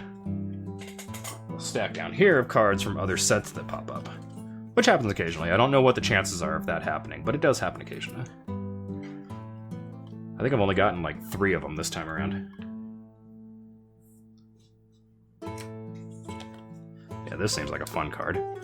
I don't know, do they have pre-con commander decks for Midnight Hunt and Crimson Vow? If they did, I might look into those because that'd be pretty fun.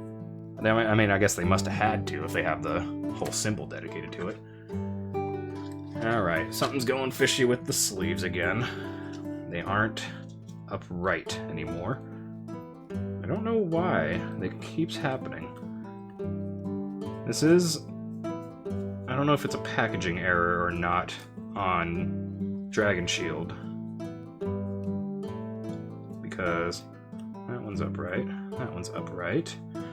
Don't mind me just trying to make my life easier by fixing the sleeves that aren't upright. There we go. Now they are all upright and much easier to get a hold of and just quickly put the card away. Alright, that was Midnight Hunt. We are returning to the Crimson Vow.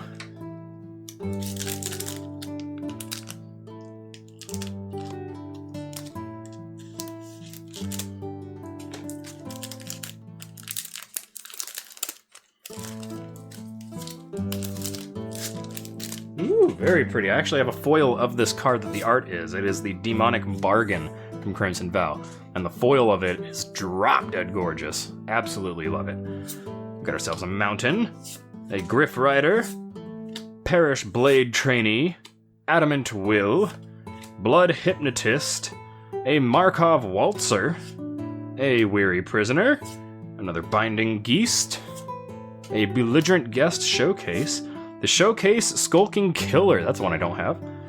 We have a Deathcap Glade as our rare land, and now I have 2 of these, one of this one and one of the borderless very pretty one foil. And then we have our foil, a Kessig Flame Breather. Put that over there, token goes away. Put these on the right stack.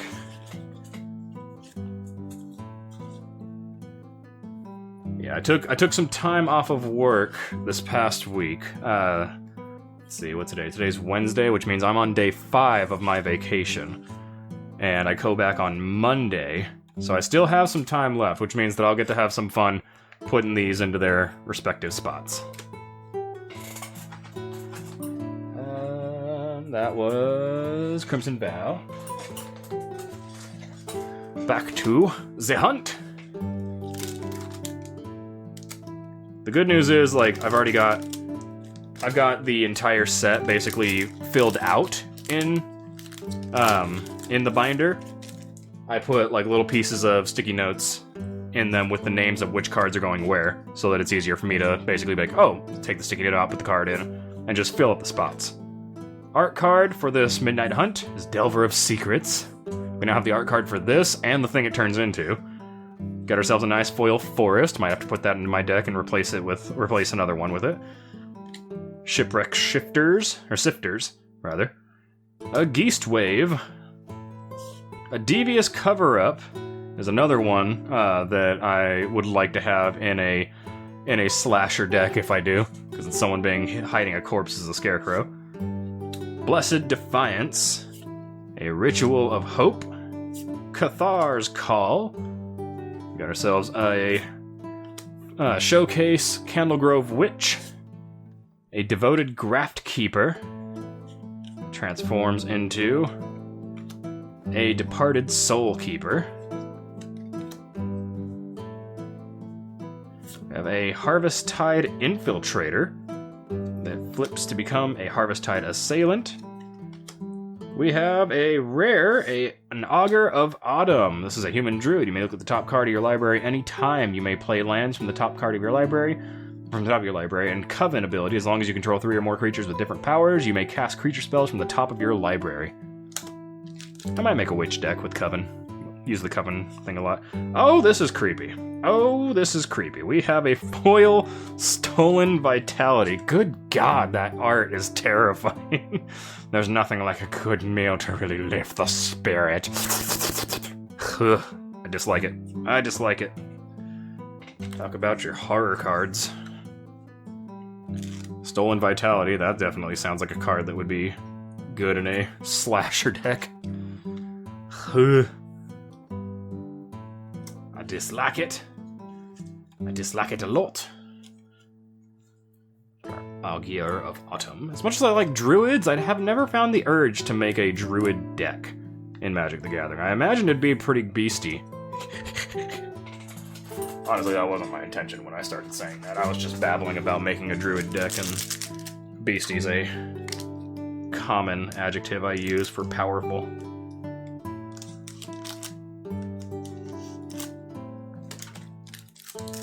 Back to the Crimson Vow. Alright, our art card is Kaya, the Geast Hunter, who is, I think, a planeswalker.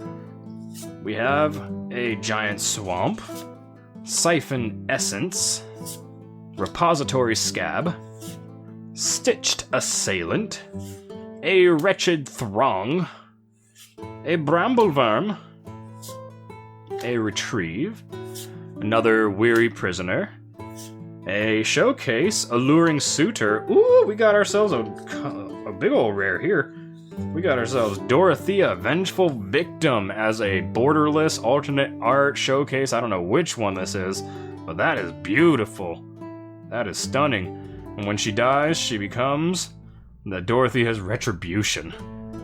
Yeah, Dorothea, I believe, was a living creature in, I think, either Midnight Hunt or a prior Innistrad set. And then we have another foil, or not a foil, we have another rare. We have Geralf, the Visionary Stitcher. He's a human wizard with zombies you have control. Zombies you control have flying? That's terrifying. Sacrifice another non-token creature, create an XX blue zombie creature token, where X is the sacrifice creature's toughness. That could be scary. And then our foil is Valorous Stance. Very nice, an uncommon foil. Go ahead and put these on its stack.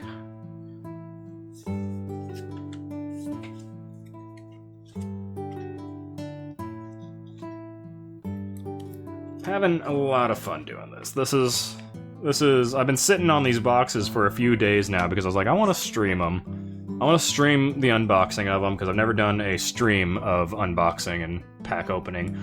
Done my bundles and everything, and I mean, I could just do a big video of it, but, you know, I'll do it live. We'll do it live! It's fun. I got the time off. I'm trying to get a lot of other live projects done and everything during this time off.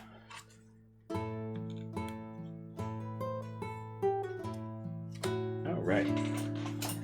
Back to the hunt.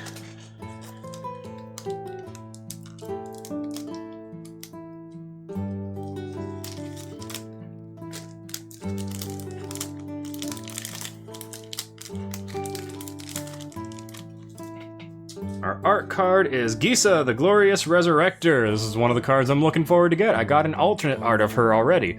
I want to try and get like the major one or even a foil of her. We have a Mountain, a Rotten Reunion, Crawl from the Cellar. Yes, this is a card I've been really wanting, even though it's a common card. I could have probably just bought 10 of them for the price of getting one pack of cards. A Jack-o'-lantern. I love pumpkins and jack-o'-lanterns of all shapes and sizes, so I'm very happy I got that. Field of Ruin is another land card. We got Fading Hope, Dissipate. Oh, we got the Showcase, Hound Tamer. Flip it over and it becomes the Untamed Pup. A happy little werewolf guy, it's so cute. Got our Tavern Ruffian again, another Shady Traveler, a Patrician Geist. Oh, the Patrician Geist is actually the rare. I was like, wait, did you not get a rare in this one? And then a foil of Immolation. And then a Spirit Token. I was concerned. I was like, wait a minute, did this set booster not come with a rare? How do I get a hold of Wizards? Be like, hey, what the gosh darn do you think y'all doing? Immolation's a very nice card too. I like that. And all it does is give a +2/+2, but that's pretty good for one red cost.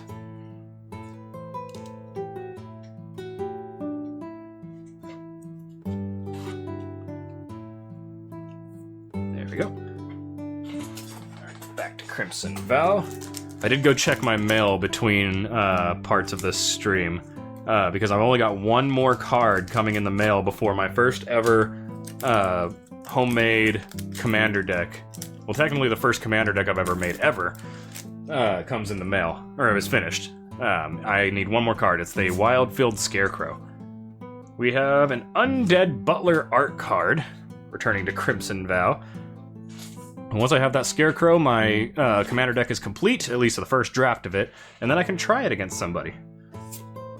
We have a Swamp, a Parish Blade Trainee again, an Adamant Will, Militia Rallier, a Roa Recruit. She's got a pig. She's gonna kick your ass with a pig. A Whispering Wizard, a Witness the Future, Thirst for Discovery, a Showcase Restless Bloodseeker that flips to become a Blood-Soaked Reveler, Showcase Falconwrath Celebrants again, a rare card. We got ourselves a Voldaran Bloodcaster. It's a vampire wizard that when it transforms becomes a Bloodbat Summoner. Very nice. And then our foil is a common. It is a Hook-Handed Mariner that transforms to become a Rip Hook Raider. Werewolves with hooks. And then we got something from... Ooh, we got a rare card from Innistrad. We have a Snapcaster Mage. Very nice. I think this is actually a card I was going to plan on putting in my wizard deck. Because when Snapcaster Mage enters the battlefield, target instant or sorcery card in your graveyard gains flashback until the end of the turn. The flashback's equal to the mana cost. I'm pretty sure I have that in my list of cards that I want for my, at least first draft of my wizard commander deck.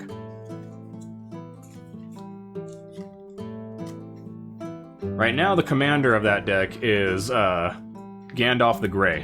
And I have the foil showcase of Gandalf the Grey, him falling down after the fight of the Bridge of Khazad-dûm. And he has an ability that, like, whenever you cast a sorcery, I think a sorcery spell, you choose one of these three things that you haven't chosen before. I don't know how that would work in Commander. I imagine if he were to, like, leave the field and come back, that would reset, but I'm not positive. Back to Midnight Hunt. Yeah, my wizard deck I'm very excited about, because its whole thing is, I'm a wizard using other wizards to make my wizard harder. Our art card is a Moonrage Brute. Very, very nice. We have a Forest. Burn the Effigy. Burn the Accursed. Might of the Old Ways. Ooh, another Flesh Taker. We have Audric's Outrider, Showcase Bird Admirer, Showcase Tavern Ruffian, Showcase Baneblade Scoundrel. We have an Overwhelmed Archivist, which is a human wizard that transforms into an Archive Hunt. And this is one of the cards on my list, mainly because of this one. The other picture is like he's just some guy with a hand and books and everything, but I love the art here. It's very much like a creepier version of the intro to Ghostbusters, where they're in the library. Alright, and then I have a rare card, a Bloodline Culling. Choose one. Target creature gets -5 till the end of the turn, or creature tokens get -2/-2. Whew. Way to wipe field of low tokens. We have a foil Lambholt Harrier, which is just a wolf. Nice little wolf boy. And then, I don't know what set this is from, but it's 2006. It is an uncommon. It is Juniper Order Ranger. And that creature it's with is really cool. I like that. I like that a lot. And put these over now. Get these people taken care of.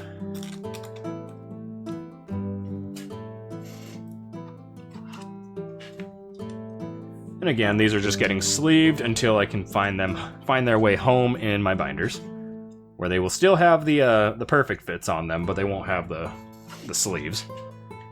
Because I like to take care of my cards as best as I can. I'm still very much an amateur Magic the Gathering collector. Back to the Crimson Vow, if I can get myself situated to be comfortable. I think there's a fly in my room. I feel it landed on my leg.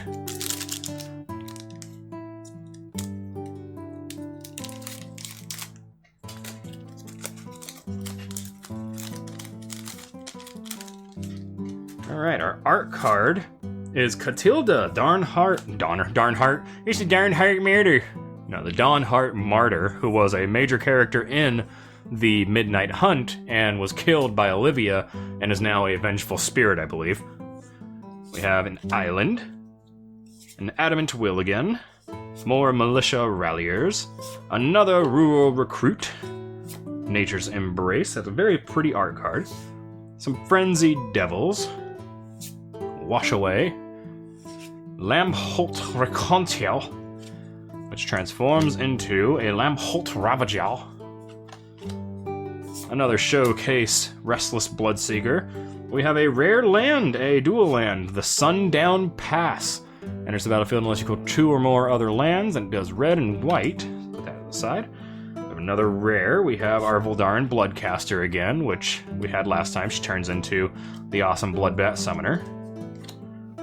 Our foil is a uncommon with Vile Spawn Spider, and that is a really creepy card to have foil because the bulbous thing on its head is just ugh. And then we have a rare from a set from 2010, the Captivating Vampire.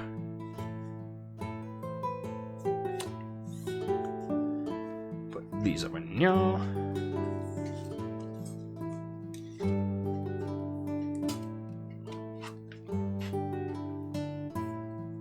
Might end up running out of the white sleeves.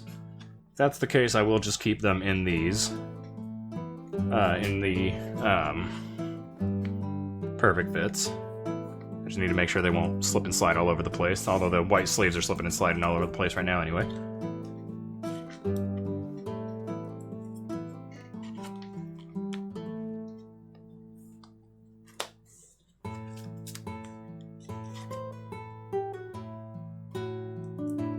I do love these borderless lands. That's why I've taken it upon myself in my commander deck to get only borderless and foil lands, except for some of the lands that are like dual color or whatnot. But even then, I still try. Like I have all foil lands of different kinds of forests and swamps because it's a Golgari deck, and then I have a gingerbread cabin, which isn't foil. I have the witch's house, which isn't foil, and I have a borderless creeping cottage, I think is what it is. It's from the Wilds of Eldraine set. Our art card for this next pack in the Midnight Hunt is a Wing Shredder, followed by an island, a non-foil Immolation, a Brimstone Vandal, another Festival Crasher, a lot of devils going on in this one, Return to Nature, the Rite of Oblivion, Grizzly Ghoul, Showcase Harvestide Infiltrator, Showcase Candlegrove Witch, Showcase Tavern Revian. Our rare of the set is a Graveyard Trespasser, which transforms into a Graveyard Glutton. There's a werewolf eating corpses, it looks like. Whew. And then our foil is a Fangblade Brigand, which transforms into a Fangblade Eviscerator. That is a vicious looking werewolf. Whew. I love the artwork in these sets. These are the sets that speak to me.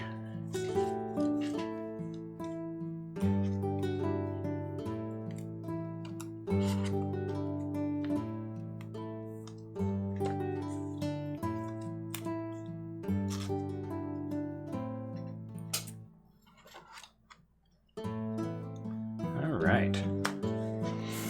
Back to the Crimson Vow.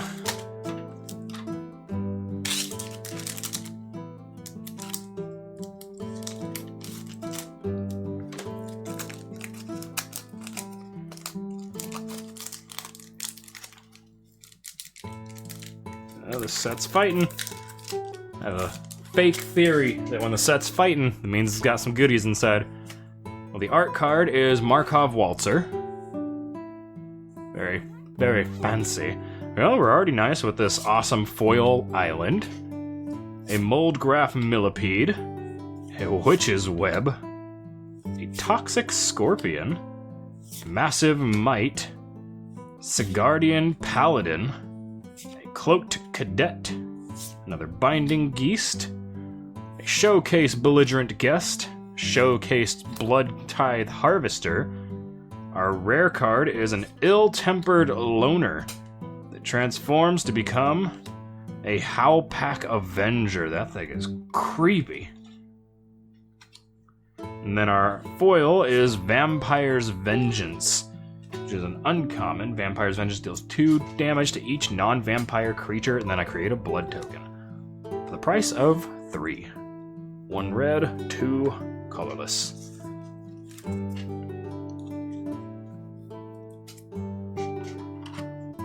I haven't checked off my list of the cards that I know that we got that were on my list of cards I really wanted, but I do know that we have gotten a handful of them.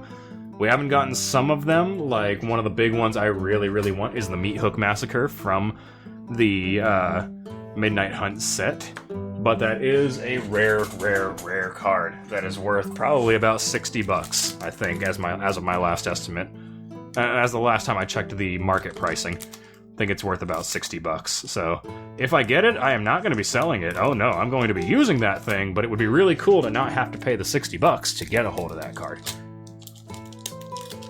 Back to the hunt.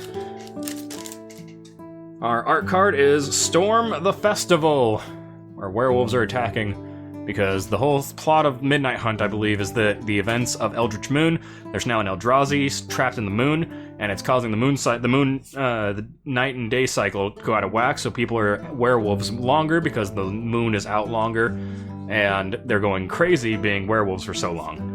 This guy's on my list, a Crossroads Candle Guide. I love him, it's so cute, and I love scarecrows. My first big deck, my big competitive deck was called Scary Scary Scarecrows. His whole thing was get a whole bunch of scarecrows, make them indestructible, and give them fear. Celestis Sanctifier. Consider, this card goes into my wizard deck. Snarling Wolf. Defend the Celestis. Borrowed Time. A Loyal Griff. A Showcase Dawnheart Rejuvenator. Mystic Skull. And our rare card of the set is a Hallowed Respite, which is a very, very pretty card. I wish it would have been foil. But our foil card is actually a showcase foil. Very nice. We have the Harvesttide Infiltrator. A foil that becomes the foil Harvesttide Assailant. I love it. I want all of my showcase cards to be shiny because shiny is the best. Foil is fun. That is my statement of the day. Why did you buy foil tokens? Because foil is fun. Why are all of your lands foil? Because foil is fun. Why are you trying to get your entire deck to blind us every time you play a card? Because foil is fun. Alright. That was Midnight Hunt. Go back to Crimson Vow. I want at least, that's one of the cards I want from Crimson Vows, I want at least one Sorin the Mirthless, because I don't have a lot of Planeswalkers. I think I have 2 now. Well, I have 3, but 2 of them are the same card, one of them's just foil. I think I have like 3 Planeswalkers, because I never got into using Planewalker. I've never been able to like make a good functioning Planeswalker deck. And so, I would like to have one. But I need more Planeswalkers. Our art card is Edgar, the Charmed Groom. We got ourselves a Forest. A Wanderlight Spirit. Sanctify. Fierce Retribution. Flourishing Hunter. Markov Purifier. Parasitic Grasp. Fearful Villager. Showcase Innocent Traveler that turns into the Malicious Invader. A Blood-Crazed Socialite Showcase. Our rare card is Change of Fortune. Discard a card, then draw a card for each card you've discarded this turn. And our foil is Showcase Blood Petal Celebrant. I've had a lot of this showcase card, but I don't think I've had any of them foil, so that's really nice.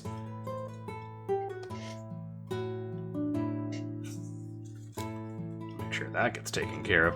The art on this one is actually really, really dark, and so it's kind of hard to make out, but the foil does lend a very nice shimmer to it.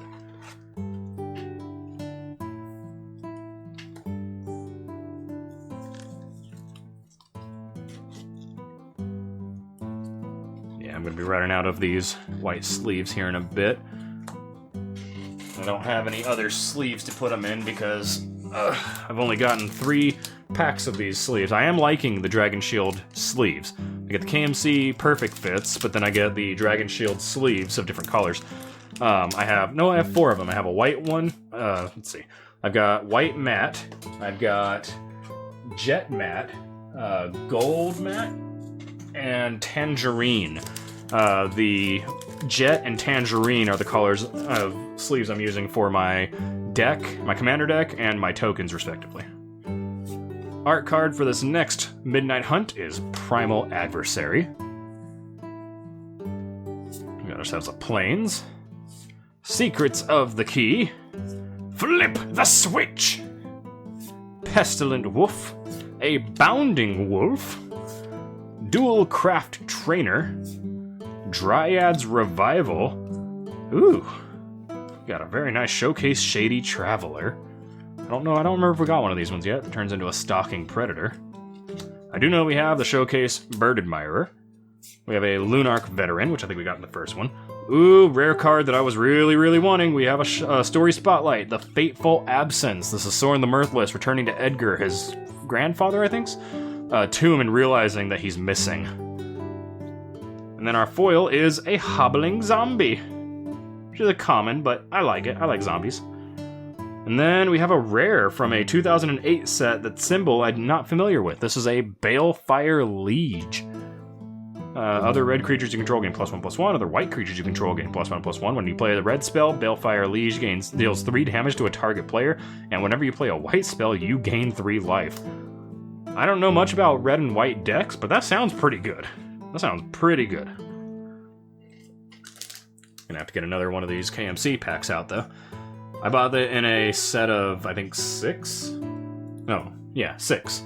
It was like a set of 6, and it was dirt cheap to get these KMC packs, so I'm very happy with their quality for the price that I paid for them. They seem to really take care of the cards.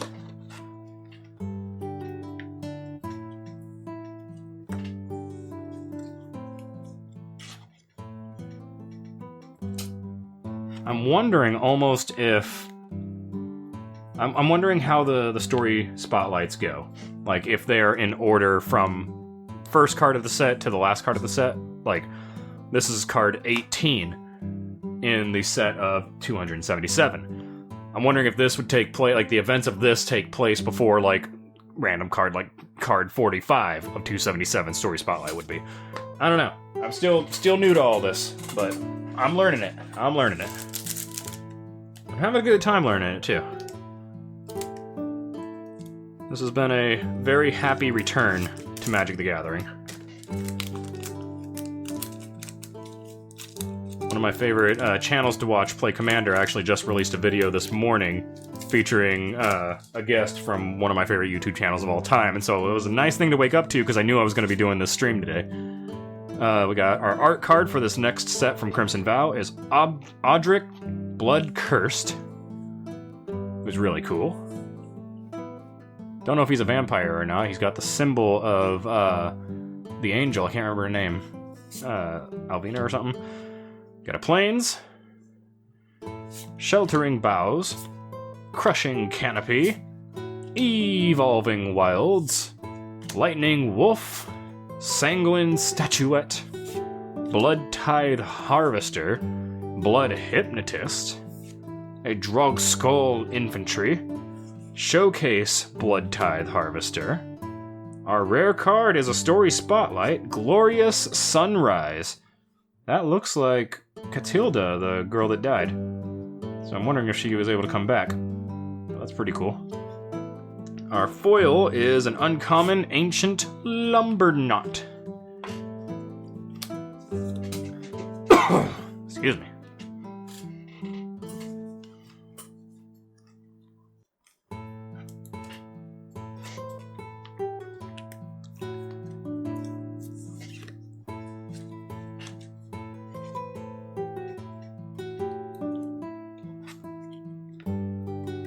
There we go. That was Crimson Vow. On to Midnight Hunt. We are starting to get down pretty low in the boxes. I think we only have maybe like 6 to 9 left in each one. So that's 18 total. Giant stacks of cards, literally right here. Right here, we have 2 stacks of cards. Each one's 12 cards in a pack, minus the rares and everything I've taken out. So yeah, we got a lot of them over here. Our art card is the Ambitious Farmhand, which is a really pretty card. I always love anything having to do with like farming or like anything like that. I blame Lord of the Rings and The Hobbit, The Shire, basically making me love that kind of stuff, and growing up playing games like Harvest Moon. We got a Plains, a Humbling Zombie, a Siege Zombie, a Larder Zombie, an Otherworldly Gaze, Nebelgast Intruder, a Firmament Sage, an Obsessive Astronomer, a Tireless Hauler, a Harvesttide Infiltrator, a rare land, the Haunted Ridge, which is a Rakdos land, and then our foil is a rare foil Mask of Gristlebrand, who is a very renowned demon in the lore of Magic the Gathering. And then we have an uncommon from a set from 2019 that is Light Up the Stage. Mask of Gristlebrand. Equipped creature has lifelink and flying. Whenever equipped creature dies, you may pay X life where X is its power. If you do, draw... Oh my god, that is terrifying. That is a really nice artifact right there. I might see if I can put that in my Trpginger deck, because that would be crazy good. Let's see if there's a way for me to implement that. Because that deck is all about beefing up Trpginger to become a scary monster, and then it's artifact recycling too, so it's like there's never a time where Trpginger isn't gonna be able to just come right back, unless she gets exiled. That's the only thing. The only thing that can really defeat her is exiling her, but that's when I literally just start the same strategy on a separate creature. The theme is to make Trpginger an absolute scary terror beast. However, the strategy is I can do that with anybody in the deck. And I don't want to go off theme, but I will if I must. Let's see, that was Midnight Hunt. Looks like we are on our last 9 of each of them. Yeah, I just did a quick tally. Should be on 9 of each, which means 18 packs to go. 18 times 12. That is 120 plus... my math is off right now. I'm usually really good at math, especially if I'm working, but again, I've been off work for 5 days, so I let my math brain kind of slide. We have a Change of Fortune as our art card. Very pretty. I think I actually got that card. It's one of the rares.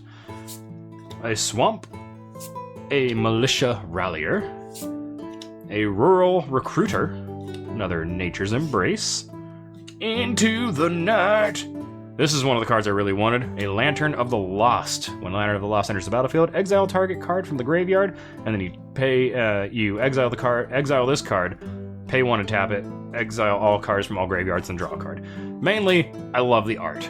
Anything having to do with creepy lanterns. We got it! We can stop the stream right now. We got Mischievous Catgeist.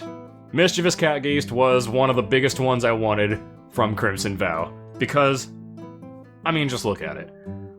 Look at this little guy. Living their best life. When they deal combat damage to a player, draw a card. And then when it goes to the graveyard, I can disturb it and have it come back as cat-like curiosity. Chant creature has whenever this creature deals damage to player, draw a card. It's actually a really good card. But I mainly wanted it because look at the picture. It's so cute. We got ourselves a Lantern Bearer.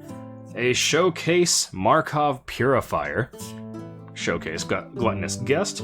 Ooh, we got another one. We have a Mythic Hallowed Haunting. I really wanted this card for an upcoming spirit deck I'm planning. As long as you control 7 or more enchantments, creatures you control have flying and vigilance. Whenever you cast an enchantment spell, create a white spirit cleric creature token with this creature's power and toughness are equal to the number of spirits you control. That is scary. That can be scary because spirits are pretty easy to like get out in tokens en masse. And then our foil is a Snarling Wolf. That is a card that I have wanted a lot, that mythic one right there. It's first off, it's gorgeous art. I love anything having to do with ghosts swirling around with wisps and all sorts of goodness. So, always a fan of that. Ugh. Go ahead and grab this next pack of KMCs. Each one of these is supposed to have 100, so... Oh yeah, we're at 100. Yeah, I forgot. 101. Because I forgot that when I bought this, the White Dragon Shield set, it actually came with a few extra sleeves. I've noticed that about Dragon Shield. I've never had it to where it's come with one fewer or two fewer, but I have had at least 2 of them now come with one more sleeve, like one extra sleeve. So if I get one fewer, it'll suck. However, I haven't had that issue just yet, and I've bought 4 of them. Hallowed Haunting. That is beautiful. Beautiful. I might want to use these sleeves, actually, as, like, the base sleeve for, my spirit deck if I ever get around to making it. That was Crimson Vow. Time to return to the hunt. My phone is going off the fritz right now. Somebody's trying to text me. Hope it's not my dad. He is all the way over in Hong Kong at the moment. He's in Hong Kong, and I hope he is enjoying it there. He'll be back in about, I think, less than a week, like 4 days. Our art card is Dennick, the Pious Apprentice. He's a really cool spirit. It looks like a spirit. We have a Forest, a Morkrut Behemoth, a Blood Pact, Electric Revelation, an Ardent Elementalist, a Moonsilver Key, Lunar Frenzy. Hey, speaking of the guy, we have a Showcase Rare Dennick Pious Apprentice. That's very nice, and that's a rare in the middle of the set. That's pretty cool. We have a Covert Cut Purse that transforms into a Covetous Geast. I'm wondering, did they... Okay, he is a black. Because I've noticed some of them seem like they might change colors when they flip, but I don't know exactly what would identify that other than the border. We have a Bird Admirer again. Another rare Malevolent Hermit, which we got a foil of earlier. And then we have a rare foil instant, Siphon Insight. Look at the top 2 cards of target opponent's library, exile one of them face down, and put the other on the bottom of the library. You may look at it and play the exiled card for as long as it remains exiled, and you can spend mana as though it were mana of any color to cast that spell. That's crazy, and it's got a flashback? That basically just lets you steal from your opponent twice. That's pretty cool. I like that. I like that a lot. And that is what's going to get the last of these sleeves. So now we're just going to be putting them into the perfect fits. Which means I need to find a spot where they will be safe from toppling.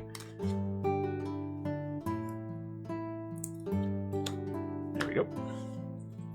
Drop these over now. I need to reorganize here just a little bit. Ah! The stacks, they fall over! My goggles do nothing!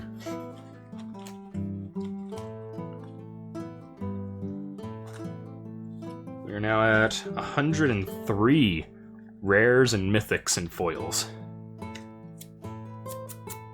Which is pretty on par with what was expected. I was expecting to get a lot of them. Each one of these packs has at least 1 foil and at least 1 rare. There we go. Now that should be okay. Enough for them to rest over here. There we go. And that was the hunt. Time to go back to the vow.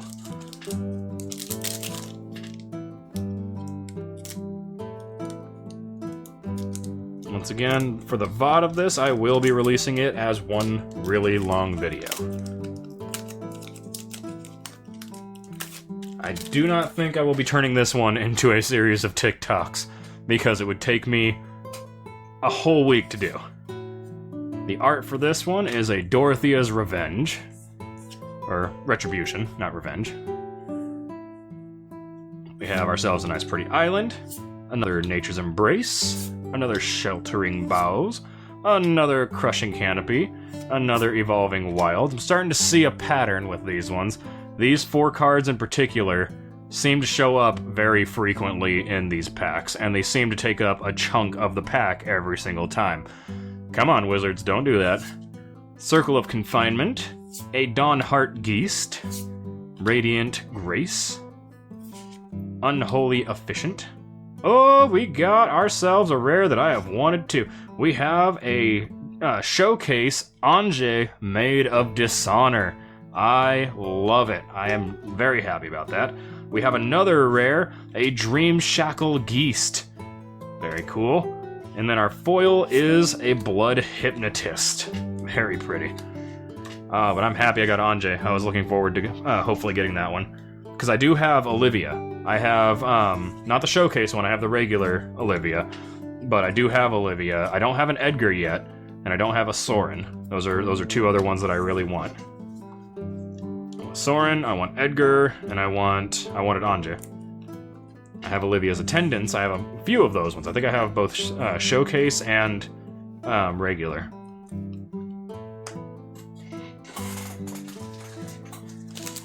Midnight Hunt.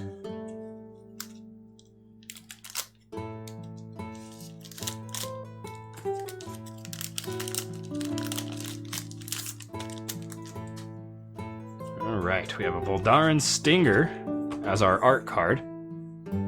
Very cool, and it's signed. Well, signed. It's copy signed. These aren't signed. It's the signatures on it. I don't know.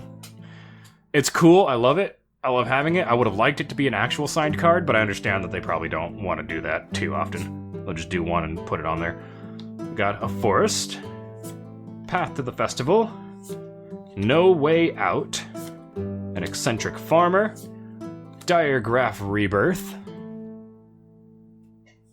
a Dreadhound, Infernal Grasp, Showcase Dawnheart Wardens is very pretty, another Showcase Bird Admirer, another Ecstatic Awakener. Our rare card of the pack is Rite of Harmony. An instant, whenever a creature or enchantment enters the battlefield under your control this turn, draw a card and has flashback. And then we have a foil Silver Bolt, which is really nice. My phone is going off the fritz. Don't know why. I am not popular.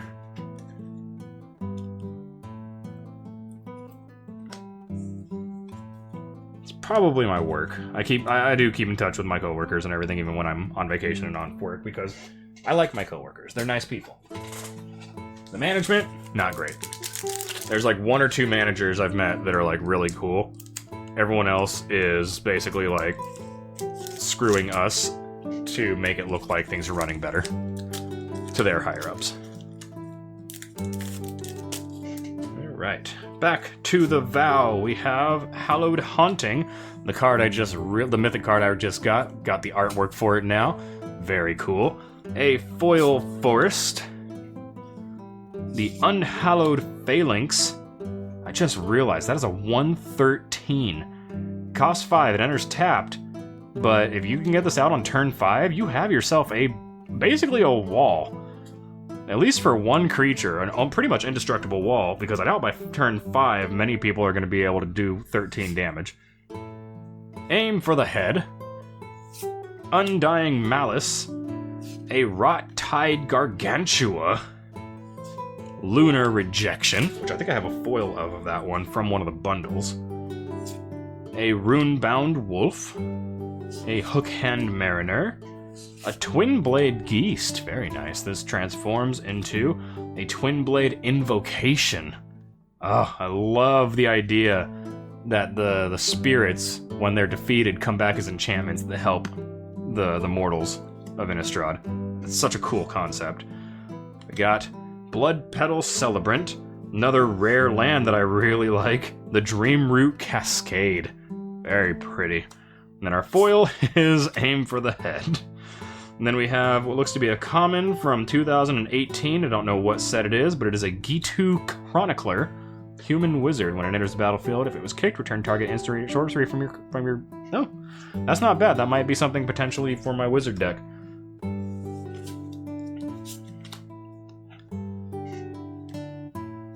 Aim for the Head's got some pretty funny art. I like it. What's its flavor text say? If it's got that art, it's got to have good flavor text. Works every time, Halana Kessig Ranger. I think Halana is part of a pair card, where it's two people in one card. This Dreamroot Cascade's very pretty. Alright, that was the vow. Back to the hunt. We're still hoping, beyond hope, at least for the Midnight Hunt, that we get the Meat Hook Massacre card. I think from the Crimson Vow set, let me check my paper.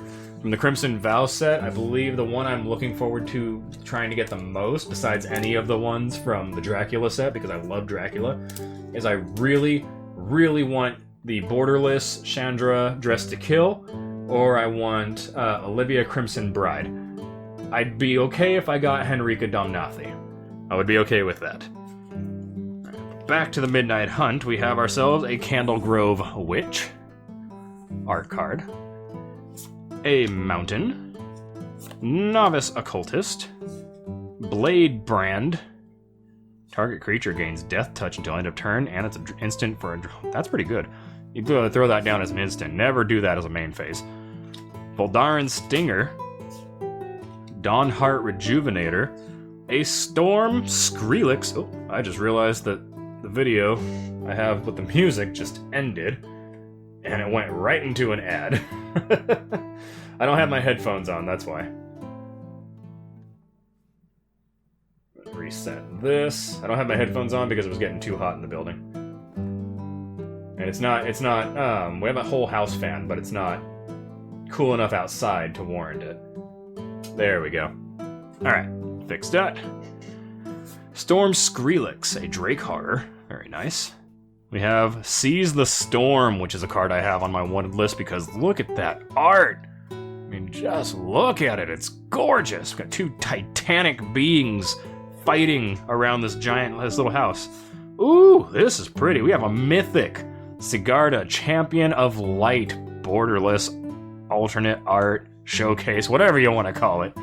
I don't know which one this will be classified as, because it doesn't have like the crazy border for a showcase, really. It kind of has it up top, but not anywhere else. But it is borderless, it looks like. We have a Gale Drifter, a Fang Blade Brigand, another mythic card. Two mythics in this one pack. We have a Sunstreak Phoenix. This is a flying 4/2 for the cost of 2 colorless, 2 reds. If it's neither day nor night, it becomes day as Sunstreak Phoenix enters the battlefield. Whenever day becomes night or night becomes day, I can pay 1 colorless and 1 red. If you do, I return it from your graveyard to the battle tapped. That's scary. That's scary. And then we got another foil Snarling Wolf. I think we have 2 of these now. Very nice. Go ahead and stack these higher and higher and higher. Whew. Pile looks like it's about to reach where the camera's at. I love the perfect fit sleeves, I really do. Not only because of the extra protection of the cards, but it's just so satisfying putting the card in there. I now have, I think, this and the other variant of Sigarda, because I think I got her in the bundle. Alright. We're going back to the Vow. My dogs are going crazy out there because they are closed out of my room. Oh, that's why the music went to another thing, because it's already been an hour. Oh, I know. I know. Our art card is a Blood Vial Purveyor. Very pretty. Love the flowing hair there. Get ourselves a forest. A Sporeback Wolf. Spore Crawler. Mulch. Crawling Infestation. Reclusive Taxidermist. Oakshade Stalker, which becomes a Moonlit Ambusher. A Drogskull Infantry. I have a few of these now. The Showcase Bloodsworn Squire. Got some of these from the bundles. Turns into a Bloodsworn Knight. Very cool. And then we have a Showcase Unholy Efficient. A Rare Land, the Shattered Sanctum, which adds white or black. And then a foil of the Nature's Embrace with a really, really pretty art. Cool. I'm okay with that. Very okay with that.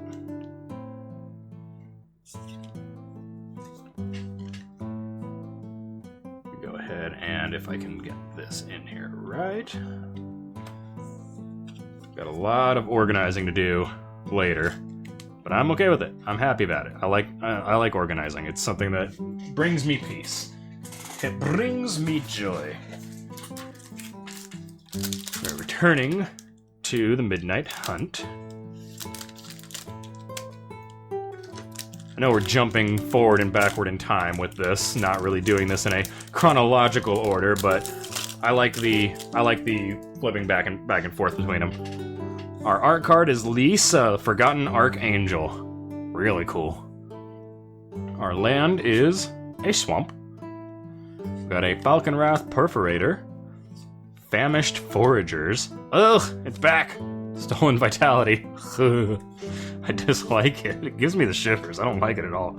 Candlelit Cavalry. We have a red and blue card, a Arcane Infusion. Look at the top 4 cards of your library. You may reveal an instant or sorcery card from among them and put that into your hand. Put the rest on the bottom of your library, and it has flashback. Might be good for my wizard deck. We have a Thermo Alchemist. A Showcase Harvesttide Infiltrator. Hey, guess what? Showcase Tireless Hauler. Makes what, like 20?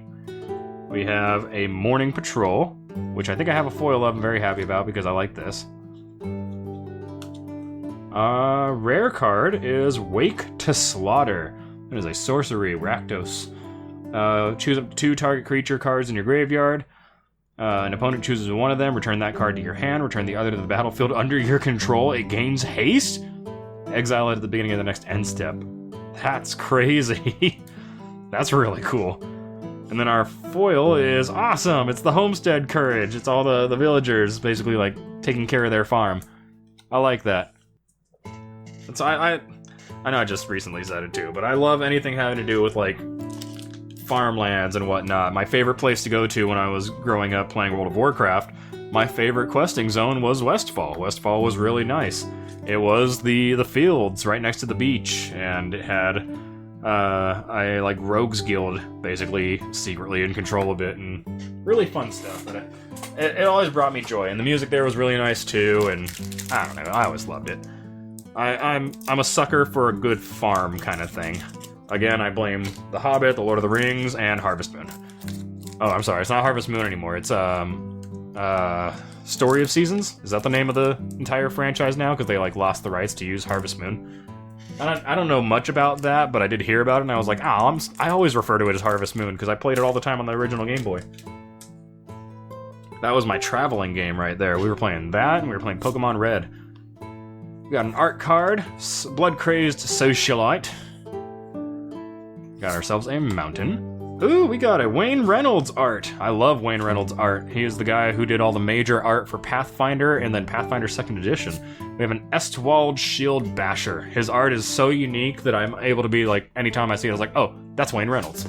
He's one of the, I'm not big on like knowing who the artists are and all that, but I can point Wayne Reynolds art out anytime. We got ourselves a Ghostbuster, Alchemist's Retrieval. Got ourselves a Cruel Witness, a Syncopate, Valorous Stance. Ooh, this is pretty. Rending Flame. Oh, if I got a foil of that, that'd be real nice. Wandering Mind, A Lambhot Rochenthal. A Showcase Voldaren Epicure. Our rare card is a Curse of Hospitality, which is the first art card I think we got from this set. That is cool. It is a curse, and creatures attacking enchanted player have trample. Woo! Whenever a creature deals combat damage to enchanted player, that player exiles the top card of their library.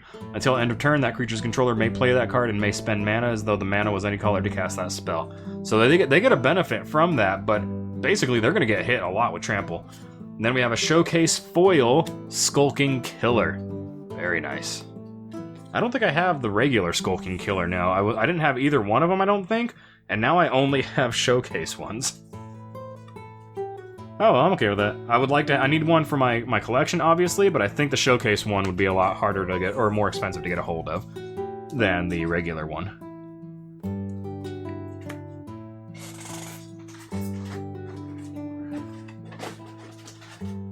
Alright, we are on 4 of each pack left. 8 more packs to go before we have gone through both of these boxes. I'm gonna go ahead and pop this Midnight Hunt open. Say 8 times 12 is 96, so we have 96 cards basically coming through.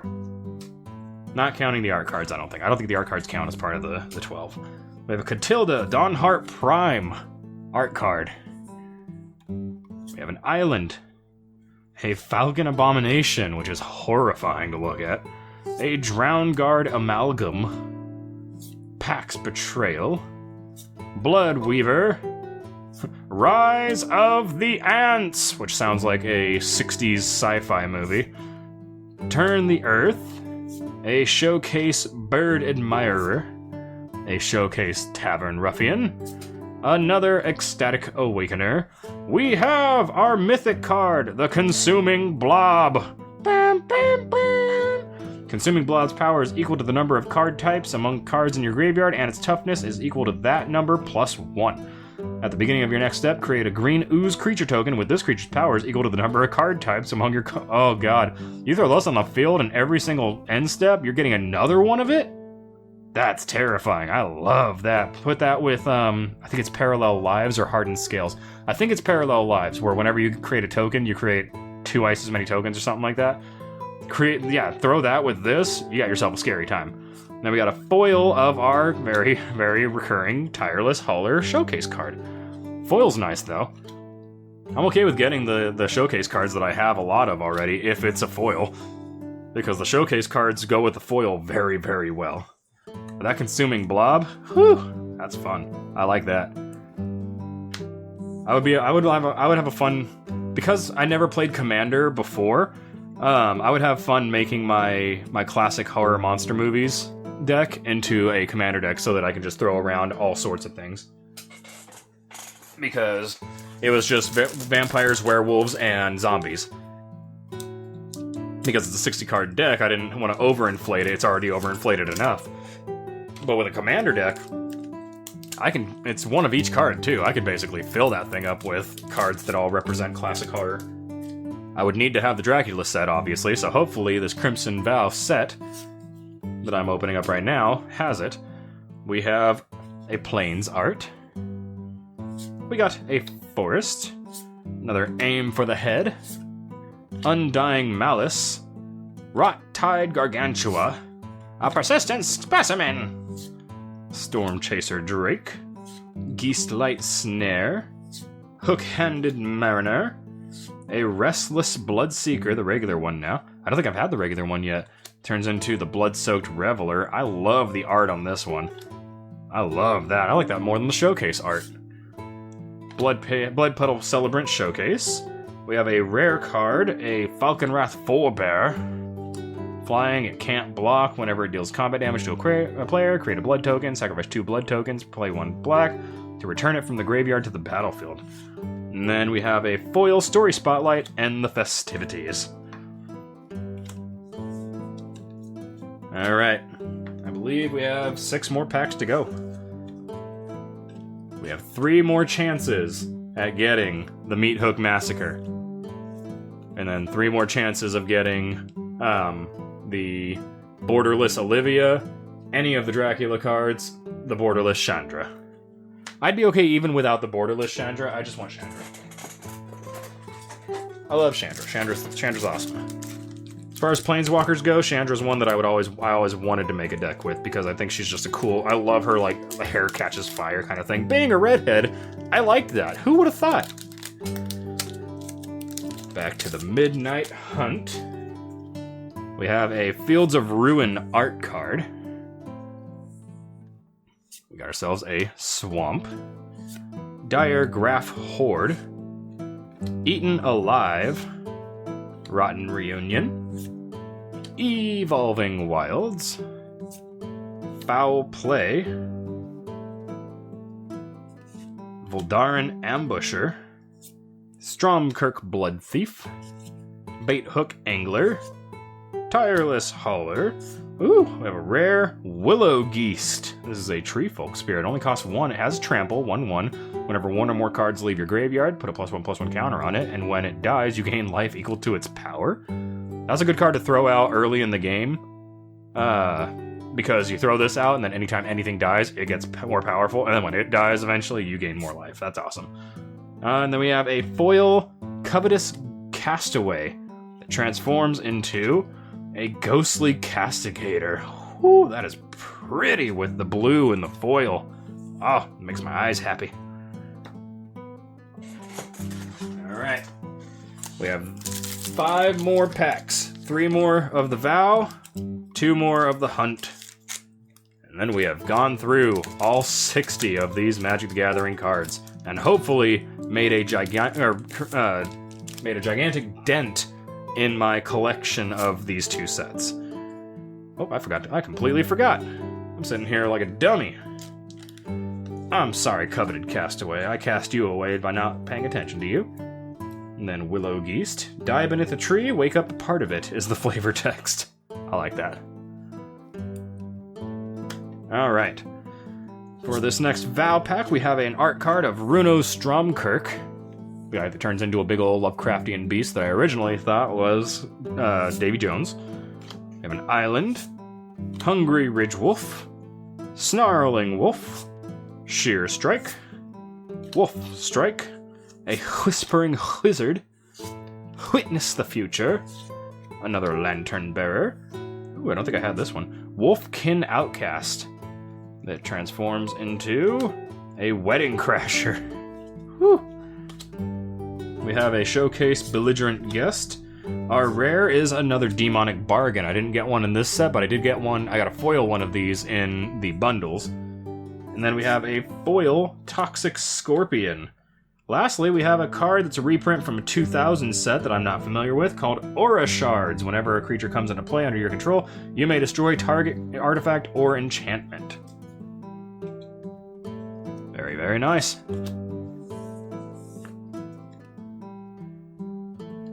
These 2 safely away.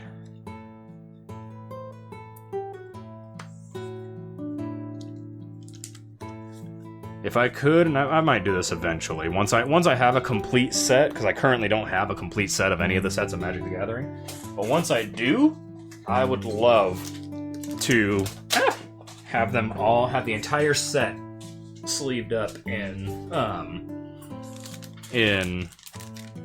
Perfect Fits, just to keep them extra safe. Because if I managed to collect an entire set of any of these sets, I'd be ecstatic, and I would then take absolute pride in it and want them to be as secure as possible. So, like, even the commons, like 1-cent commons, get a Perfect Fit if I have a full set. The art card for this next one from Midnight Hunt is the Spectral Adversary. Very cool. We have a foil Swamp. Crawl from the Cellar. Hobbling Zombie. Another Jack-o'-lantern, yay! Otherworldly Gaze. Blood Tithe Collector. Hungry for More. Another Showcase Outland Liberator. Another Showcase Shady Traveler. We have a Tavern Ruffian. Ooh, we got ourselves a Mythic. A Sigardian Savior. This is an angel with, when Sigardian Savior enters the battlefield, if you cast it, return up to 2 target creature cards with mana value 2 or less from the graveyard to your battlefield. That's pretty powerful. We have Revenge of the Drowned as our foil. Target creature's owner puts it on the top or bottom of their library. You create a 2/2 black zombie token with Decayed. Ooh! We have a reprint from 2001 that looks like it's a rare. It is Lord of the Undead. It is a creature lord. All zombies get +1/+1, so not only yours. Pay 1 colorless, 1 black, and tap it to return target zombie card from your graveyard to your hand. That's pretty cool. I like that. I love the old cards. I really, really do. The old art and everything is something I've always been a fan of. Like, because growing up with Yu-Gi-Oh, my buddy Connor also had like the occasional like Magic the Gathering cards in his like sets of Yu-Gi-Oh, his boxes of Yu-Gi-Oh cards. And I would look at like the pictures of like the Ents and everything, or the Treants from old Magic the Gathering, and immediately be like, that's so cool, I love the picture because it's like Lord of the Rings. And I never thought to like try Magic the Gathering because we were just obsessed with Yu-Gi-Oh. Alright. 3 more packs to go. This next one is the second to last of our Crimson Vow box. Can we get Chandra, Olivia, Soren, or Edgar? Or even Henrika. I would love to have Henrika. The art card is gorgeous. It is Witness the Future. Whew, that is pretty. We have ourselves a Swamp, another Sheltering Boughs, and another Crushing Canopy, and, as you can see, another Evolving Wilds. Wizards, knock it off. Don't pull this shit. These 3 cards don't need to go side to side to side in every single pack that one of them appears in. Knock it off. Lightning Wolf, a Markov Waltzer, a Markov Purifier, another Fearful Villager, another Gluttonous Guest Showcase, another Showcase Unholy Efficient. We have a rare card, very nice. We have Voice of the Blessed. It's a Spirit Cleric, not a flip card. Whenever you gain life, put a +1/+1 counter on Voice of the Blessed. As long as Voice of the Blessed has 4 or more +1/+1s on it, it has Flying and Vigilance. And as long as Voice of the Blessed has 10, it is indestructible. That's cool. Oh, what a feeling when I'm falling through the ceiling. We got ourselves foil, alternate art, showcase, Runo Stromkirk, the vampire that turns into a Cthulhu-like being. And that is a way better picture of the being he turns into than anything else. I love that. I might have to see about trying to use this on my Blood on the Beaches deck, because I have a deck that's whole design is like, the beach has monsters and it's attacking. And, like, the original idea was I was going to make a Jaws-themed deck, because I love sharks. And I was going to make an entire deck based off of Jaws. I even... where are they? I even picked up these sleeves for my Blood on the Beaches deck. I have 3 sets of these sleeves, so 150 of these things for that deck. I will eventually make it, and I will be very happy when I make it. But I realized Magic the Gathering does not care about sharks as much as I do. They do not have enough sharks to make a commander deck of only sharks, which very much upset me when I found that out.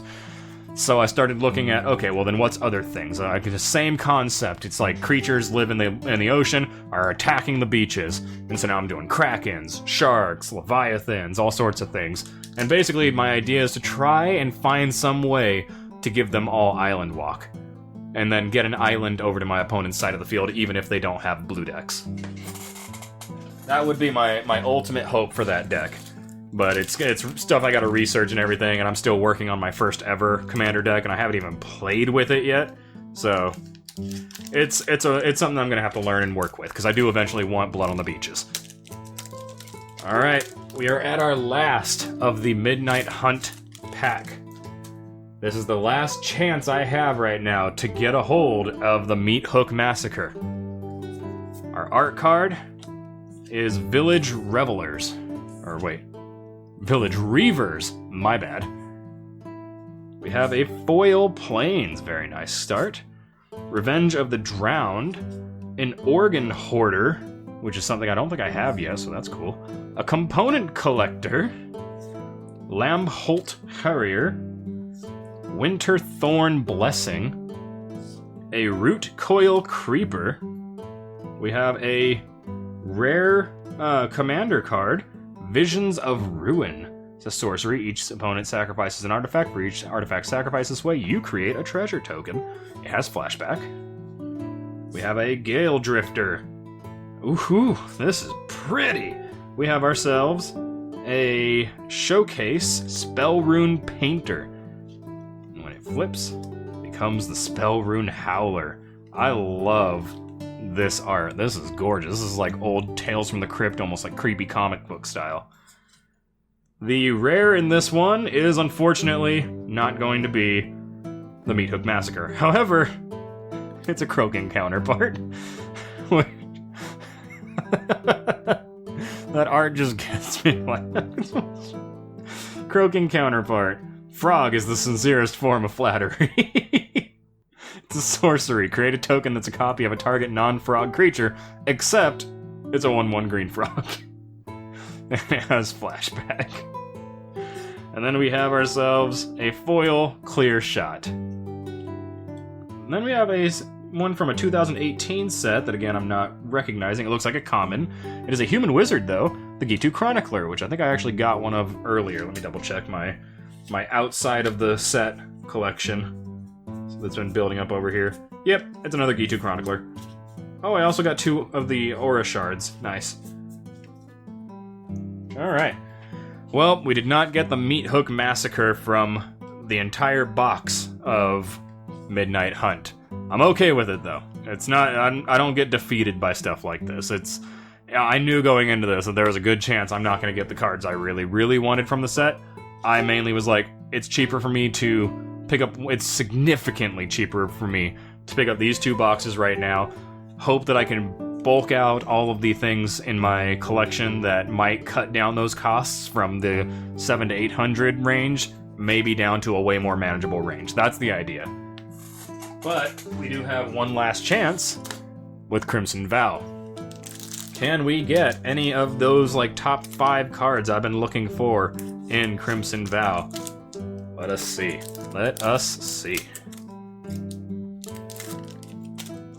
We have an art card that I believe I already have one of, but it's okay. I have a Traveling Minister. Our Island. A Moldgraph Millipede. A Witch's Web, Toxic Scorpion, Massive Might, a Screaming Swarm, Vile Spawn Spider, another Restless Bloodseeker, a Fearful Villager, Showcase Blood-Crazed Socialite. Ooh! I'm okay with this. I completely forgot about this character, so I'm okay with this being the rare we get. We have Thalia, Guardian of Thraben. She is a human soldier with first strike and non-creature spells cost 1 more to cast. I like her. She's cool. That's a way to like make, if you throw her out early game, make a commander deck that's all white with her as your commander. You can throw her out turn 3, turn 2 maybe even, and get her on the field. And then anytime anybody, even you, need to cast non-creature spells, they're 1 more to cast. And she has first strike, so that's also nice. Our foil is, ooh, that's really cool. Undying Malice. This is a card that would go in my slasher deck if I were to make one. Until end of turn, when target creature gains, when this creature dies, return to the battlefield tapped under its own control with +1/+1 counter. You play that on something you know is dying. And then we have a common from 2009, Jump. Alright, well, that is the Horde. We have gone through the 2 boxes of Midnight Hunt and Crimson Vow. We have a nice collection of rares, foils, mythics, and cards that that I didn't already have now collected. So that was the goal. The goal has been accomplished as far as I am concerned. Thank you all for being here for this. This was pretty fun. I'm okay doing this. This is really nice and relaxing for me. Again, I will have this video up as one gigantic video and not splitting it in 2 parts because I think this is all just the one thing. But yeah, hope you guys are going to have a good one, and love and hugs until next time. Peace out.